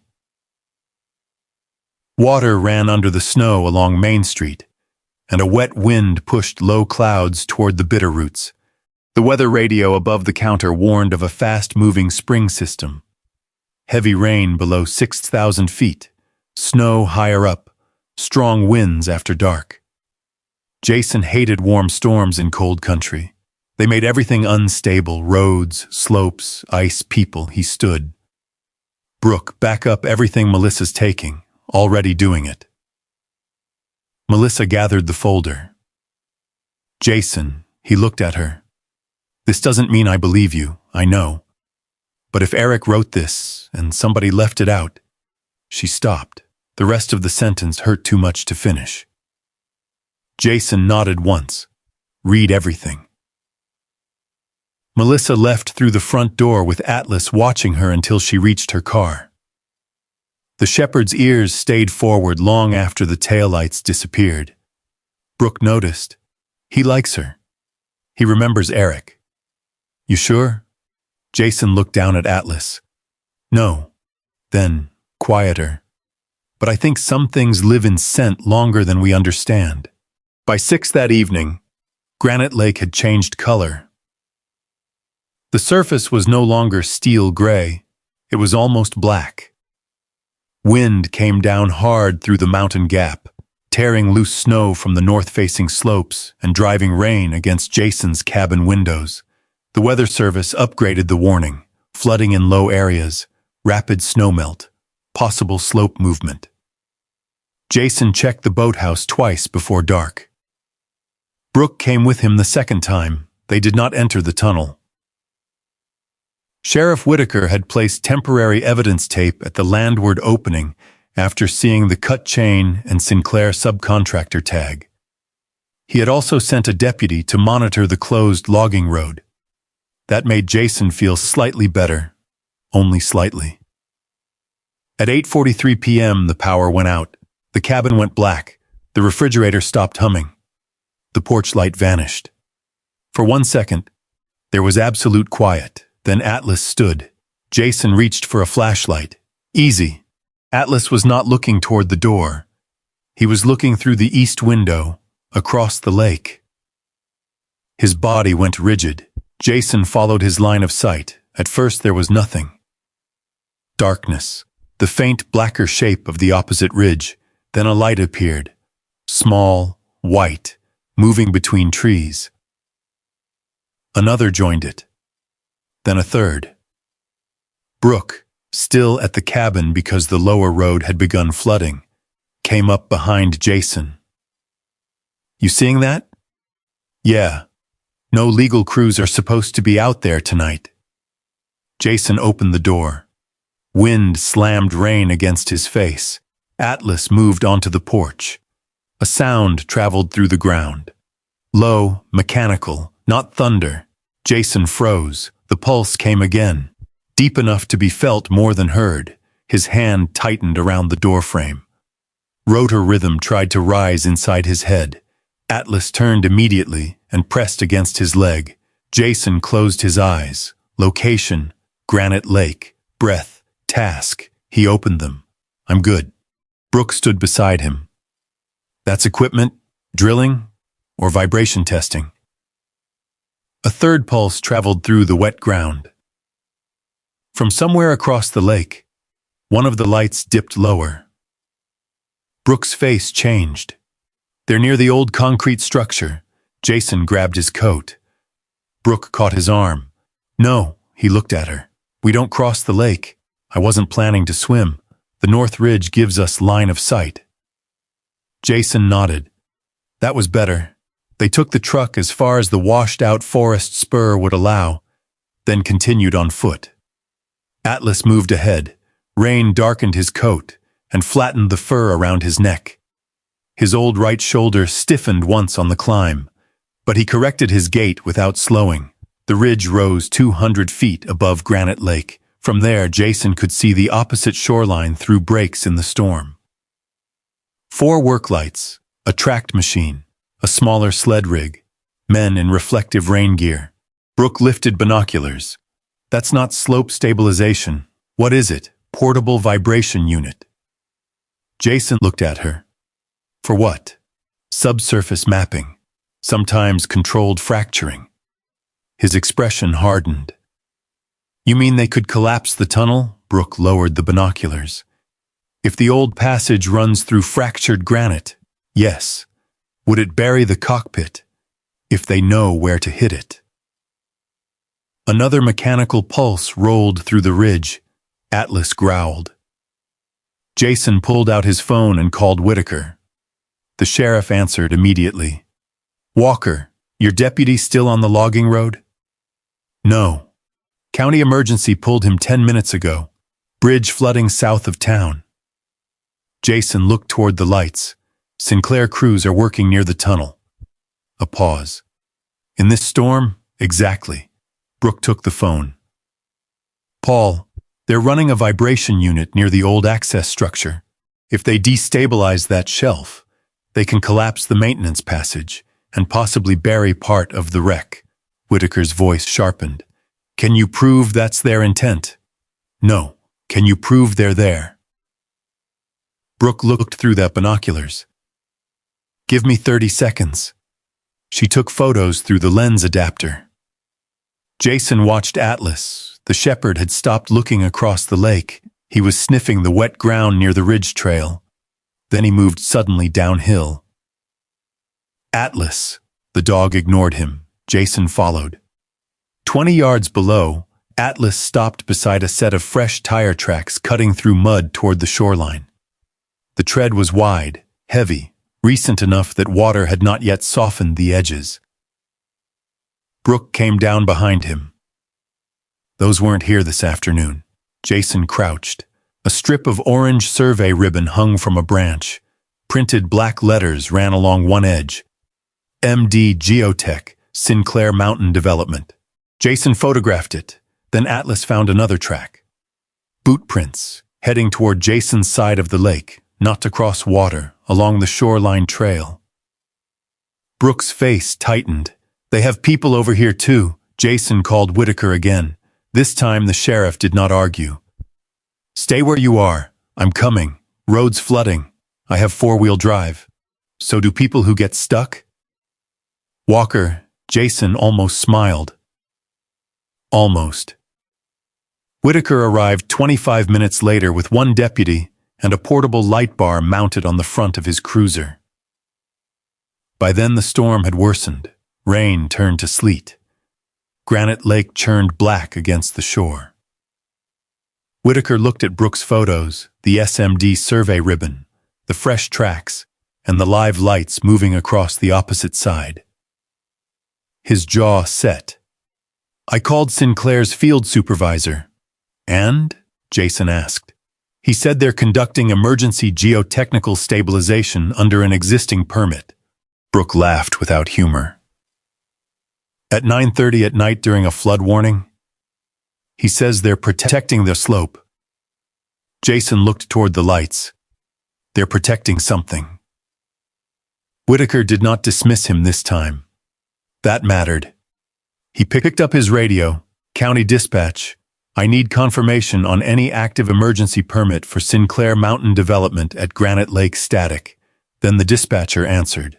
No emergency permit located. Whitaker's expression went still. Check state level. Checking. A mechanical thud rolled through the ground, harder than before. Atlas barked once, sharp, the first bark Jason had heard from him all day. Brooke turned toward the boathouse. Even from the ridge, Jason could see one of its weak exterior lamps flicker. Then go out, the structure's moving. Jason started downhill. Whitaker grabbed his shoulder. No, Brooke and I have evidence stored inside, then let it stay there. Brooke was already moving. Jason looked at her. She stopped. The field notebook, she said. What? The original survey notebook. Tunnel measurements, serial identification, everything before the digital backup. Forget it, it's chain of custody evidence, Brooke. She looked toward the lake. I can get it in 2 minutes. Jason stepped in front of her. No. Another vibration rolled under them. The sound changed halfway through. Lower. Deeper. Like something below the ground had answered. Atlas's ears flattened. Whitaker raised his radio. Everybody off the shoreline, then the entire valley flashed white. Not lightning, a work light, or electrical arc from across the lake. A second later came a dull blast. The ridge shivered beneath Jason's boots. Birds erupted from the spruce. Atlas lunged toward the downhill trail. Atlas! Jason caught his harness. From below came a sound Jason would remember for the rest of his life. Timber cracking, long, heavy. Then the groan of an old structure shifting against stone. They ran. By the time Jason reached the clearing, the boathouse had dropped several inches toward Granite Lake. One corner had torn free from its foundation. Black water surged beneath the broken floor. The rear wall leaned at an angle it had not held 10 minutes earlier. Brooke? Whitaker called. No answer. Jason turned. She was gone. His stomach tightened. He looked toward the doorway. Her flashlight lay in the mud outside. Still on. Atlas pulled against Jason's grip, hard, toward the boathouse. Jason understood. Brooke had gone back for the evidence case. Brooke, nothing. Wayne hammered the roof. A second beam cracked inside. Whitaker shouted into his radio for rescue support. Jason was already clipping a line around his waist. Whitaker grabbed the other end. Don't. Jason looked at the sagging structure. I know that building. It's coming down. I know. Atlas pushed forward. Jason caught his collar. Stay. The dog stared at him. Atlas. Stay. For once, Jason needed obedience more than loyalty. He handed the leash to Whitaker, then stepped toward the dark doorway. Behind him, Atlas gave a low, furious sound. Ahead, somewhere inside the collapsing boathouse, something heavy crashed into water. Jason tightened the safety line around his harness. The mountain had stopped hiding the threat. Now it was trying to bury the evidence with Brooke still inside. Jason crossed the threshold just as another support beam gave way. The sound exploded through the boathouse like a rifle crack, followed by the deep rush of lake water forcing itself through the broken foundation. His headlamp swept across tilted walls, hanging rope, and floorboards already disappearing beneath black water. Brooke, no answer. The safety line tightened behind him. Whitaker had the other end outside. Jason stepped onto a beam he trusted and moved deeper. Water surged around his boots. Cold, fast, wrong. Breathing changed immediately. The rhythm of the storm blended with the vibration still traveling through the foundation. Thud. Pause. Thud. And suddenly Montana vanished. Alaska, rotor wash, metal twisting, Eric underwater. Jason stopped. His hands went numb. For one terrible second, he could not remember which direction the door was, The dark water rose against the timber. Something struck the wall beneath him. He heard Eric's voice as clearly as if the man stood beside him. "Something's wrong with the machine." Jason squeezed his eyes shut. "No. Granite Lake, Brook, task, next correct thing." He opened his eyes. "Brook," a weak answer came from the lower level. "Here." Jason moved toward it. The floor had split where the original boat slip met the hillside wall. Water poured through a jagged opening, carrying broken planks and chunks of old insulation. Was trapped beyond it. A fallen timber pinned one leg beneath a section of shelving.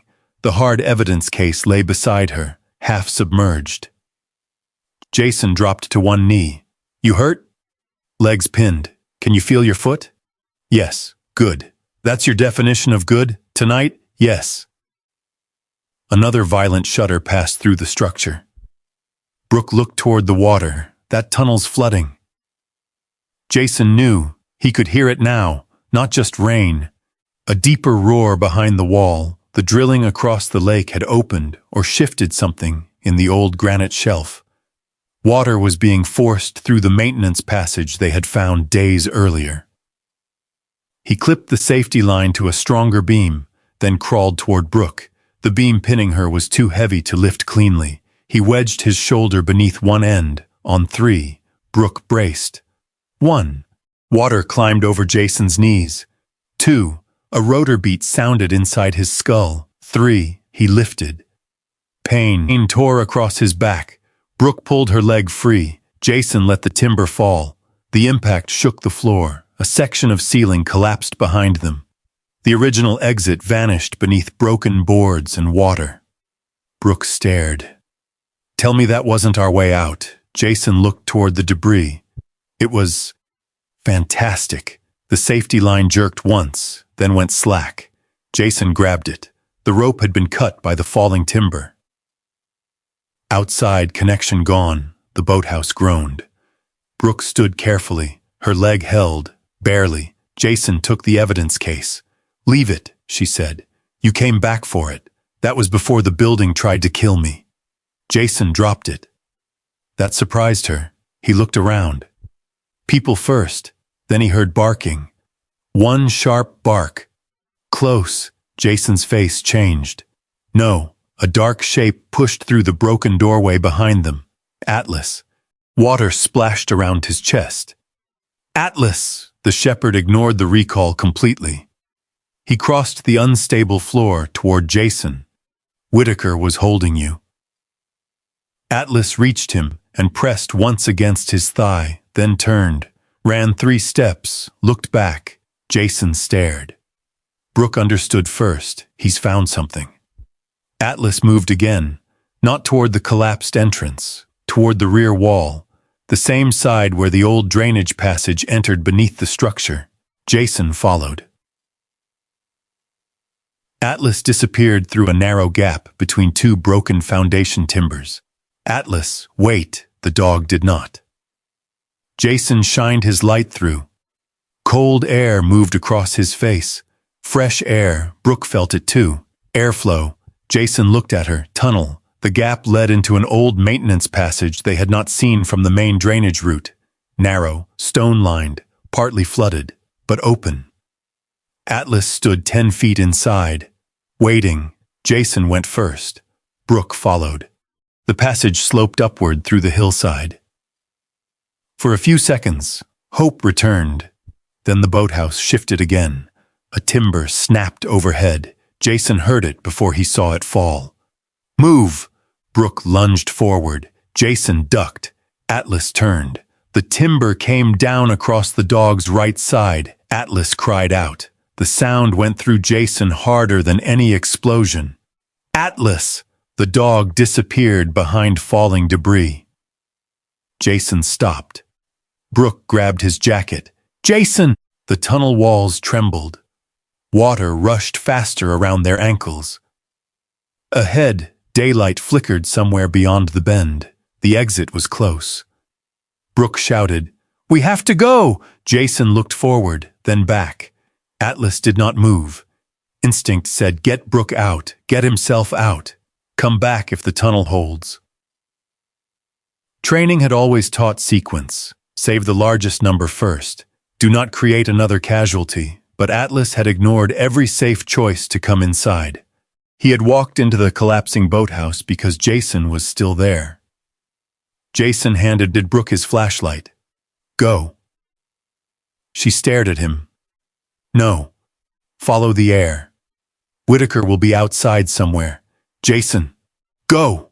Brooke hesitated once, then moved. Jason turned back. Water was waist-deep now near the collapsed section. He crawled toward the timber. Atlas. Nothing. His hands found wet fur. The shepherd was alive, breathing hard, pinned at the shoulder, the old injury, same side. Jason's chest tightened. "Easy, buddy." Atlas's amber eyes found him. No panic, pain, trust. Jason wedged both hands under the beam. The PTSD came hard this time. Eric beneath the helicopter frame, the harness trapped, water climbing, Jason pulling. Not enough, never enough. His breath broke, he froze. Atlas touched his wrist with his nose. One small movement. Jason looked at him. Location, breath, task, next correct thing. "Granite Lake," Jason whispered. He inhaled. Atlas. Another breath. Lift. Jason drove upward with his legs. The beam shifted. Not enough. He reset again. Muscles shaking. The timber rose 2 inches. Atlas dragged himself forward. Jason lifted harder. The dog came free. The beam crashed down behind him. Atlas tried to stand, his right foreleg folded. Jason caught him. "No." Atlas tried again. "Stop fighting me for once." Jason pulled the shepherd against his chest. 80 pounds of wet muscle, gear, and stubbornness. He carried him.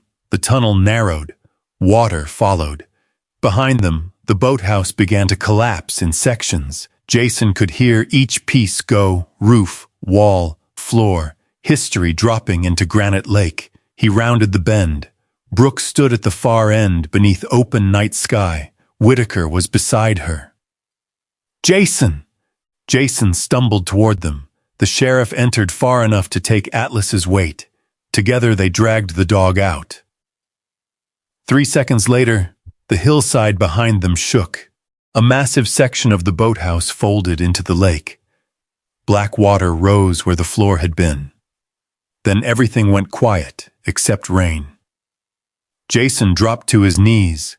Atlas lay on his side. His shoulder was bleeding through torn fur, but he was breathing. Jason pulled him close. The dog tried to lift his head. "Don't." Atlas ignored him. Of course. Jason held both sides of the shepherd's face. The entire world had narrowed to those amber eyes. "You're here," Atlas breathed. Jason's voice broke. "You're here." Brooke stood several yards away, soaked, shaking, one hand over her mouth. Whitaker turned his face toward the lake, giving Jason the privacy of pretending not to watch. For a long time, nobody spoke. No one mentioned Howard Sinclair. No one mentioned the B-17. No one mentioned the evidence case now somewhere under the wreckage. Rain softened. Atlas shifted weakly. Jason felt something beneath the dog's jaw. Leather. He looked down. A dark, waterlogged strap protruded from Atlas's mouth. "What's that?" Atlas released it. The strap fell across Jason's knee.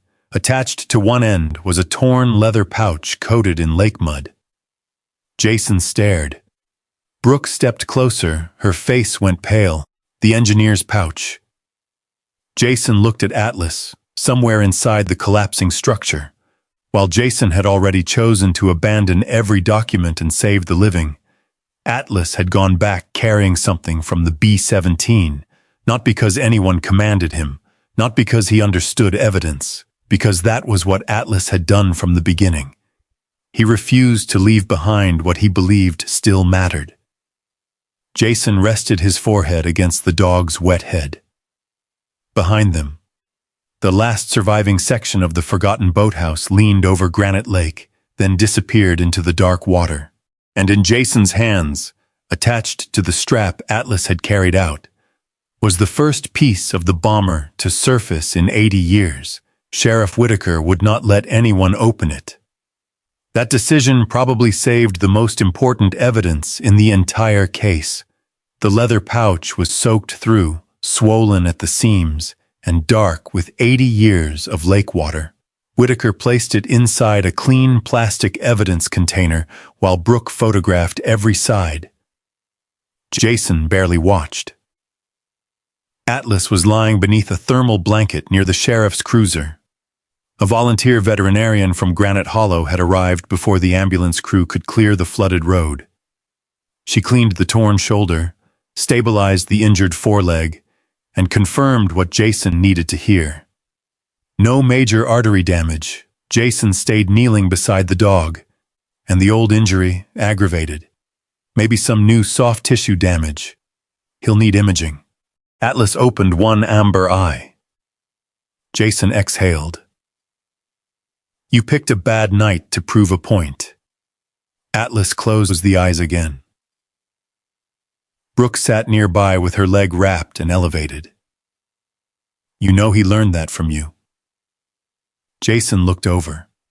Which part? Breaking orders. Even Whitaker almost smiled. By dawn, Granite Lake looked nothing like it had 12 hours earlier. The storm had passed east. Mist floated low over the water. Where the old boathouse had stood, broken timbers drifted near the shoreline inside a ring of county markers and floating containment line. State officers closed the logging road. Whitaker placed a deputy at the tunnel entrance. Then the federal teams arrived. 2 dark trucks came through Granite Hollow shortly after 8, followed by a military recovery vehicle towing sonar equipment. The lead investigator was Special Agent Karen Mills, a former Air Force accident specialist with gray streaks in her dark hair and the quiet manner of someone who did not confuse speed with competence. She listened to Jason's account once, then to Brooke's, then to Whitaker's. She looked at the Sinclair subcontractor tag, the cut chain photographs, the vandalism report, Howard's shoreline offer, and the footage of the illegal work lights across the lake. Finally, she looked at the sealed container holding the leather pouch. Who recovered this? Jason nodded toward Atlas. The dog was resting in the back of Jason's truck on a padded blanket, his shoulder bandaged. Agent Mills looked at him. The dog, he brought it out. From inside the structure, yes. She stared at Atlas for a second, then at Jason. Do you know where he picked it up? Did anyone instruct him to retrieve anything? No. Mills wrote that down. Good. Jason frowned slightly. Good? It means nobody contaminated the recovery by deciding what they wanted him to find. That mattered more than Jason expected. By noon, the site had changed from mystery to controlled investigation. Divers entered through a stabilized cut away from the collapse zone. Sonar mapped the B-17. A temporary shelter went up over part of the shoreline. Every piece recovered was photographed, numbered, sealed, and logged. Jason stood back. That was difficult. For years he had believed truth only moved if he forced it. Now professionals were doing the work. He had no rope to pull, no door to break, no one to rescue, only waiting. Atlas rested beside him on 3 good legs. Jason placed one hand against the dog's neck, harder than it looks. Atlas leaned into him. 2 days later, Agent Mills called everyone to the county building. Jason entered with Atlas, who wore a support wrap around his shoulder and walked with a pronounced limp. Brooke was already there. Whitaker stood near the window. Melissa Hart sat at the far end of the table. Jason stopped when he saw her. She did not smile, but she did not look away. Agent Mills placed several enlarged photographs on the table. The pouch has been opened under conservation conditions. Jason sat. Inside had been maintenance notes, handwritten inspection entries, and a partial flight engineer log. Most pages were damaged, enough survived. Mills pointed to a transcription, February 8, 1945. Number 3 control response inconsistent under load. Another line, February 10th. Repeat linkage delay. Ground inspection requested. Then one more. February 11th. Flight crew recommends component replacement before transfer.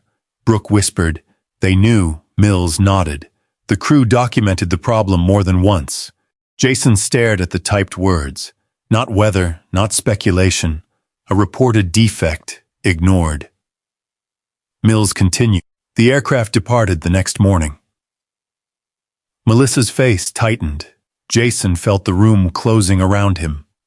Different year, different machine, same language, requested grounding. He looked down. Atlas shifted beneath his hand. Location, breath, task, Jason breathed. Mills changed the photograph. The recovered control assembly carries a Sinclair Aeronautical Works manufacturing code.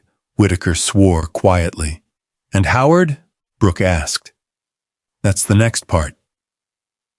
Agent Mills opened another folder. Based on the aircraft evidence, the illegal site activity, and Sinclair's documented historical connection to the component manufacturer, federal investigators obtained a warrant for the private technical archive held by the Sinclair Family Trust. The old brick warehouse beside the shuttered timber mill was searched before sunrise. Howard's family had kept almost everything. Wartime correspondence, engineering failures, settlement letters, internal memoranda, and modern records copied from companies that had inherited Sinclair patents and testing programs. Agent Mills placed a modern report on the table. Jason recognized the manufacturer, Calder Defense Technologies. His heartbeat changed. This was found in Howard Sinclair's archive, Mills said. Cold weather rotor control test, conducted 4 months before Lieutenant Eric Hart's accident. Melissa went still. Mills turned the page. Repeated vibration under load. Intermittent control delay. Recommendation: suspend operational use pending redesign. Jason heard no one breathe. The assembly was not suspended, Mills continued. The report was downgraded during contract review and removed from the final field risk package. Jason stared at the page. 3 years of anger suddenly had a shape, not a feeling, not a theory. A document, Melissa whispered. Eric knew. Mills nodded. We found maintenance communications showing field technicians reported similar vibration before the Alaska exercise. Jason closed his eyes, Eric beside the helicopter. She's talking wrong. He had not imagined it. Eric had not overreacted. The machine had been warning them. And somewhere, before that morning, people already knew. Jason opened his eyes. Did Howard know about this? Agent Mills looked directly at him. We have emails showing his investment group was copied on litigation risk reviews involving the Calder subsidiary. We also have records showing he ordered portions of the family archive moved 3 days after you reported the B-17. Brooke's jaw tightened. That's why he wanted the property. Partly. Mills folded her hands. The B-17 itself did not contain evidence about Eric Hart. It did something more dangerous to Sinclair. Jason understood. It gave you probable cause to open the archive. Exactly. That was the truth Jason had needed the whole story to reach. No impossible document had waited 80 years with Eric's name on it. The bomber had simply pulled on the oldest loose thread, and Howard had panicked because he knew what else would unravel. Whitaker looked toward the window. Where is Sinclair now? In custody. Jason looked at Mills. For his grandfather's crime? No. Her answer was immediate. Nobody inherits criminal guilt. She slid another paper forward. Howard Sinclair is being charged based on his own conduct. Obstruction, evidence tampering, unauthorized disturbance of a protected military crash site, concealment of records sought in the reopened investigation, and conspiracy related to the tunnel work. That distinction mattered. Jason felt it. Truth was not revenge. It did not need bloodlines. It only needed the right person held responsible for the right act. Howard was brought through the courthouse side entrance that afternoon. Jason saw him only once. No crowd, no television cameras, no dramatic speech. Howard wore the same dark coat he had worn when offering $600,000. His wrists were cuffed in front. He stopped when he saw Jason and Atlas near Whitaker's office. For a moment, neither man spoke. Then Howard said, "This doesn't give you the years back." Jason looked at him. "No." Howard's eyes shifted toward Atlas, then back. "It doesn't make you whole." Jason rested a hand on Atlas's bandaged shoulder. "No." Howard seemed almost satisfied. As if pain still counted as victory, Jason continued. "But now everybody knows where the damage came from." Howard's face changed, only slightly. Whitaker led him on. That evening, Melissa found Jason outside the county building. Atlas lay beside the truck, tired but alert. She held a copy of the reopened military finding. "They're amending the report," she said. Jason nodded. "So they told me. Eric's finding too." Jason looked at her. "The procedural error conclusion is being withdrawn." He felt something loosen, not disappear, loosen. Melissa's eyes were wet. "I spent 3 years hating you." Jason looked toward the mountains. "I know. And part of me still doesn't know what to do with that." "You don't have to do anything." She stared at him. "The report can clear your name." Jason said nothing. Melissa looked down at Atlas, but paper isn't the only thing that got broken. The shepherd lifted his head. She crouched and touched the fur beside his uninjured ear. Then she stood. "I'll come see you at the lake when I'm ready." Jason nodded. She walked away. He watched until her car disappeared through Granite Hollow. The government could correct a report. It could reopen a case. It could arrest Howard Sinclair. It could finally say Eric Hart had been right, but Jason knew the hardest judgment was still waiting. Not in a courtroom, not in an archive. In the heart of the woman who had believed for 3 years that Jason Walker had let her brother die. Melissa did not come back to Granite Lake for almost 4 months. Summer passed first. Snow withdrew from the lower Bitterroot slopes, exposing wet grass, broken fence lines, and the black scars of old logging roads. Granite Lake turned blue beneath long June evenings. Recovery crews worked from barges near the former Boathouse site, lifting sections of the B-17 carefully enough that some days it seemed they were raising history one rivet at a time. 7 crewmen were ultimately identified through surviving military records and recovered personal effects. The remaining 3 had been reassigned before the final flight, a correction that required its own quiet revision to the wartime file. Jason watched all of it from a distance. He had learned something during those months. Truth did not always arrive like rescue. Sometimes it arrived in boxes, labels, corrected names, phone calls to families who had stopped expecting the government to call before most of them were born. The old boathouse was gone completely. Nothing remained above the shoreline except 4 weathered foundation stones and a scatter of timbers the county had allowed Jason to salvage after investigators released them. Brooke had an idea for those. Jason had resisted. Then Atlas had walked over and lain down beside the stacked beams. That ended the argument. By September, a small rescue station stood 30 yards above the lake, not large, not polished. One room for equipment, one heated training space, a covered porch facing the water. Several beams from the boathouse had been cleaned, reinforced, and used across the ceiling. Their old nail holes remained visible. Brooke had wanted to fill them. Jason told her not to. Why? Because they were there. Brooke studied him, then nodded.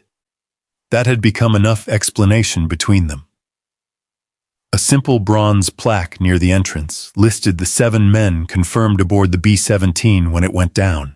No dramatic language, no accusation, just names, ranks, date, and one line beneath them. They reported the failure before takeoff. Jason had argued about that line too. He worried it sounded angry. Brooke told him truth did not become anger just because someone disliked reading it. He left it. Atlas recovered more slowly than Jason wanted. The torn shoulder healed, but the old injury never returned fully to what it had been before the collapse. On cold mornings, the right foreleg remained stiff for several steps. Jason adjusted their routine. Shorter climbs, longer warm-ups, no unnecessary jumps. Atlas objected to every accommodation by acting as though none existed. That was familiar. In October, Jason began teaching again. At first, only 6 people came. 2 fishermen, a rancher, and his teenage daughter, an older couple who had bought property near the outlet river. Sheriff Whitaker, who claimed he was attending only because the county needed a witness. The next week, there were 14. Jason showed them how to read changing water, how to throw a rescue line, how to recognize cold shock, how panic narrowed vision. He did not speak like the man who used to instruct military teams. He spoke slower now. Less command, more truth. Fear is not the problem, he told them one morning beside the lake. A boy in a green coat raised his hand. Then what is? Jason looked at Atlas. The shepherd sat beside a coil of yellow rescue rope, not knowing what to do next. Jason picked up the rope. So you learn the next correct thing. Atlas's ears lifted. Jason almost smiled. Some lessons refused retirement. The official amended report arrived in November. Plain envelope, government seal, no ceremony. Jason opened it at the rescue station table while rain tapped against the windows. The words were careful. Prior conclusions unsupported by available maintenance evidence. Mechanical failure materially contributed. Lieutenant Eric Hart's pre-flight concerns were consistent with documented defects. Jason Walker's rescue decisions were within reasonable emergency response standards. Reasonable read that word twice. 3 years earlier, it might have meant everything. Now it felt smaller than he expected. Not meaningless, just late. Atlas slept near the heater. Jason folded the report. He did not feel cured. That surprised him less than it once would have. The nightmares had not vanished. Certain vibrations still made his shoulders lock. He still chose seats facing doors. Still woke some nights convinced he had heard water moving beneath metal. But now he knew what came next. Location, breath, task, next correct thing. That was enough to begin living around the wound instead of inside it. The first snow arrived in early December, light at first. Dry flakes crossing Granite Lake beneath a pale afternoon sky. Jason was checking the rescue bell when a vehicle came slowly up the new gravel road. He recognized Melissa before she opened the door. She stepped out wearing a dark green coat and carrying a small wooden box. Atlas rose, his right foreleg stiffened. Then he walked toward her. Melissa crouched before Jason could say anything. "Hey, old man." Atlas sniffed her hands, then leaned his head into her chest. She closed her eyes. Jason looked away long enough to give her the moment. When she stood again, she held out the box. This was Eric's. Jason did not take it immediately. Melissa opened the lid.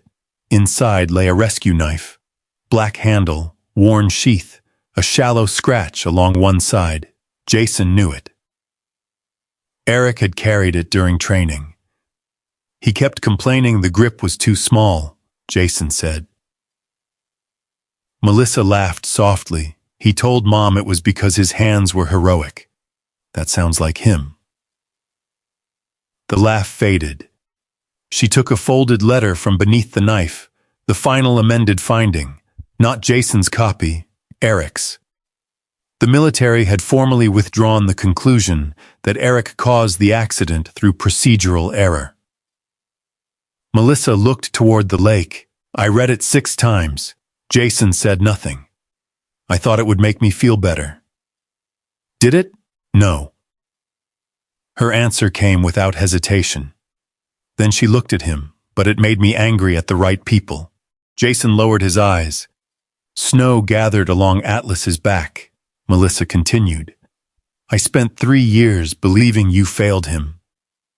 Jason's throat tightened. I know, I needed somebody who survived.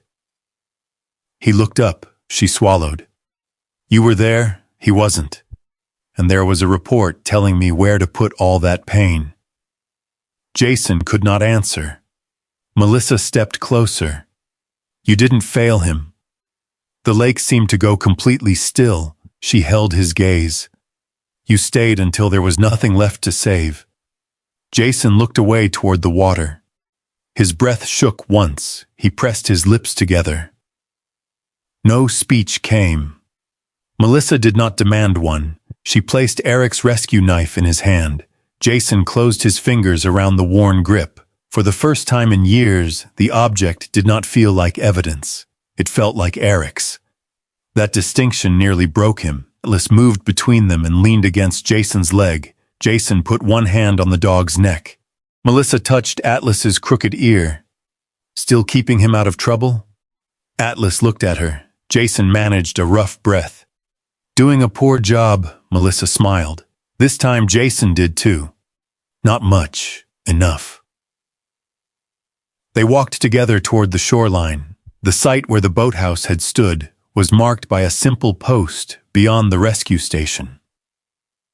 The lake had begun freezing along the edges. Thin, clear ice formed around reeds and stones. Atlas walked ahead. Jason watched carefully.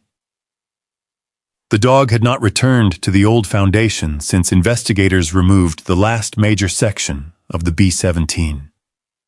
Every previous visit, he had tried to steer toward it. Not today.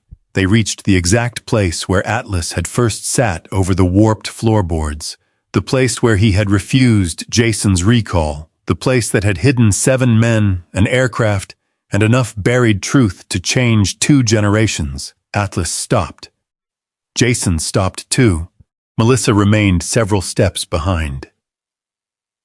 The shepherd lowered his nose. Snow gathered on his dark muzzle. He smelled the cold air, the shore, the new ice. Jason waited. Some part of him expected Atlas to sit, expected that old rigid posture, the silent declaration that something here still needed guarding. Atlas looked toward the lake, then back at Jason, and kept walking. No hesitation, no command required. He simply moved on. Jason stood there for several seconds. He understood before he was ready to. There was nothing left beneath that place Atlas believed had been abandoned. The B-17 had been recovered. The crew had their names back. Eric had his truth back. Howard Sinclair would answer for what he himself had done. The past was not gone, but it was no longer hidden. Melissa stepped beside Jason. He okay? Jason watched Atlas moving through fresh snow, stiff shoulders steady beneath his coat. Yeah, his voice was quiet. I think he is. Behind them, the rescue station light came on automatically as evening settled across Granite Lake. Warm gold against dark water. Jason looked at it once, then at the dog waiting farther up the trail. For years, Jason had believed loyalty meant refusing to leave. Atlas had taught him something harder. Sometimes loyalty meant staying until the truth was found. And sometimes, when the work was finally done, loyalty meant knowing it was safe to walk away. Jason slipped Eric's rescue knife into his coat pocket, then followed Atlas into the falling snow. If you believe some truths are worth standing your ground for, type yes in the comments. And if stories about loyalty, justice, and ordinary people refusing to be pushed aside mean something to you, subscribe and stay with us for the next Seal Dog story.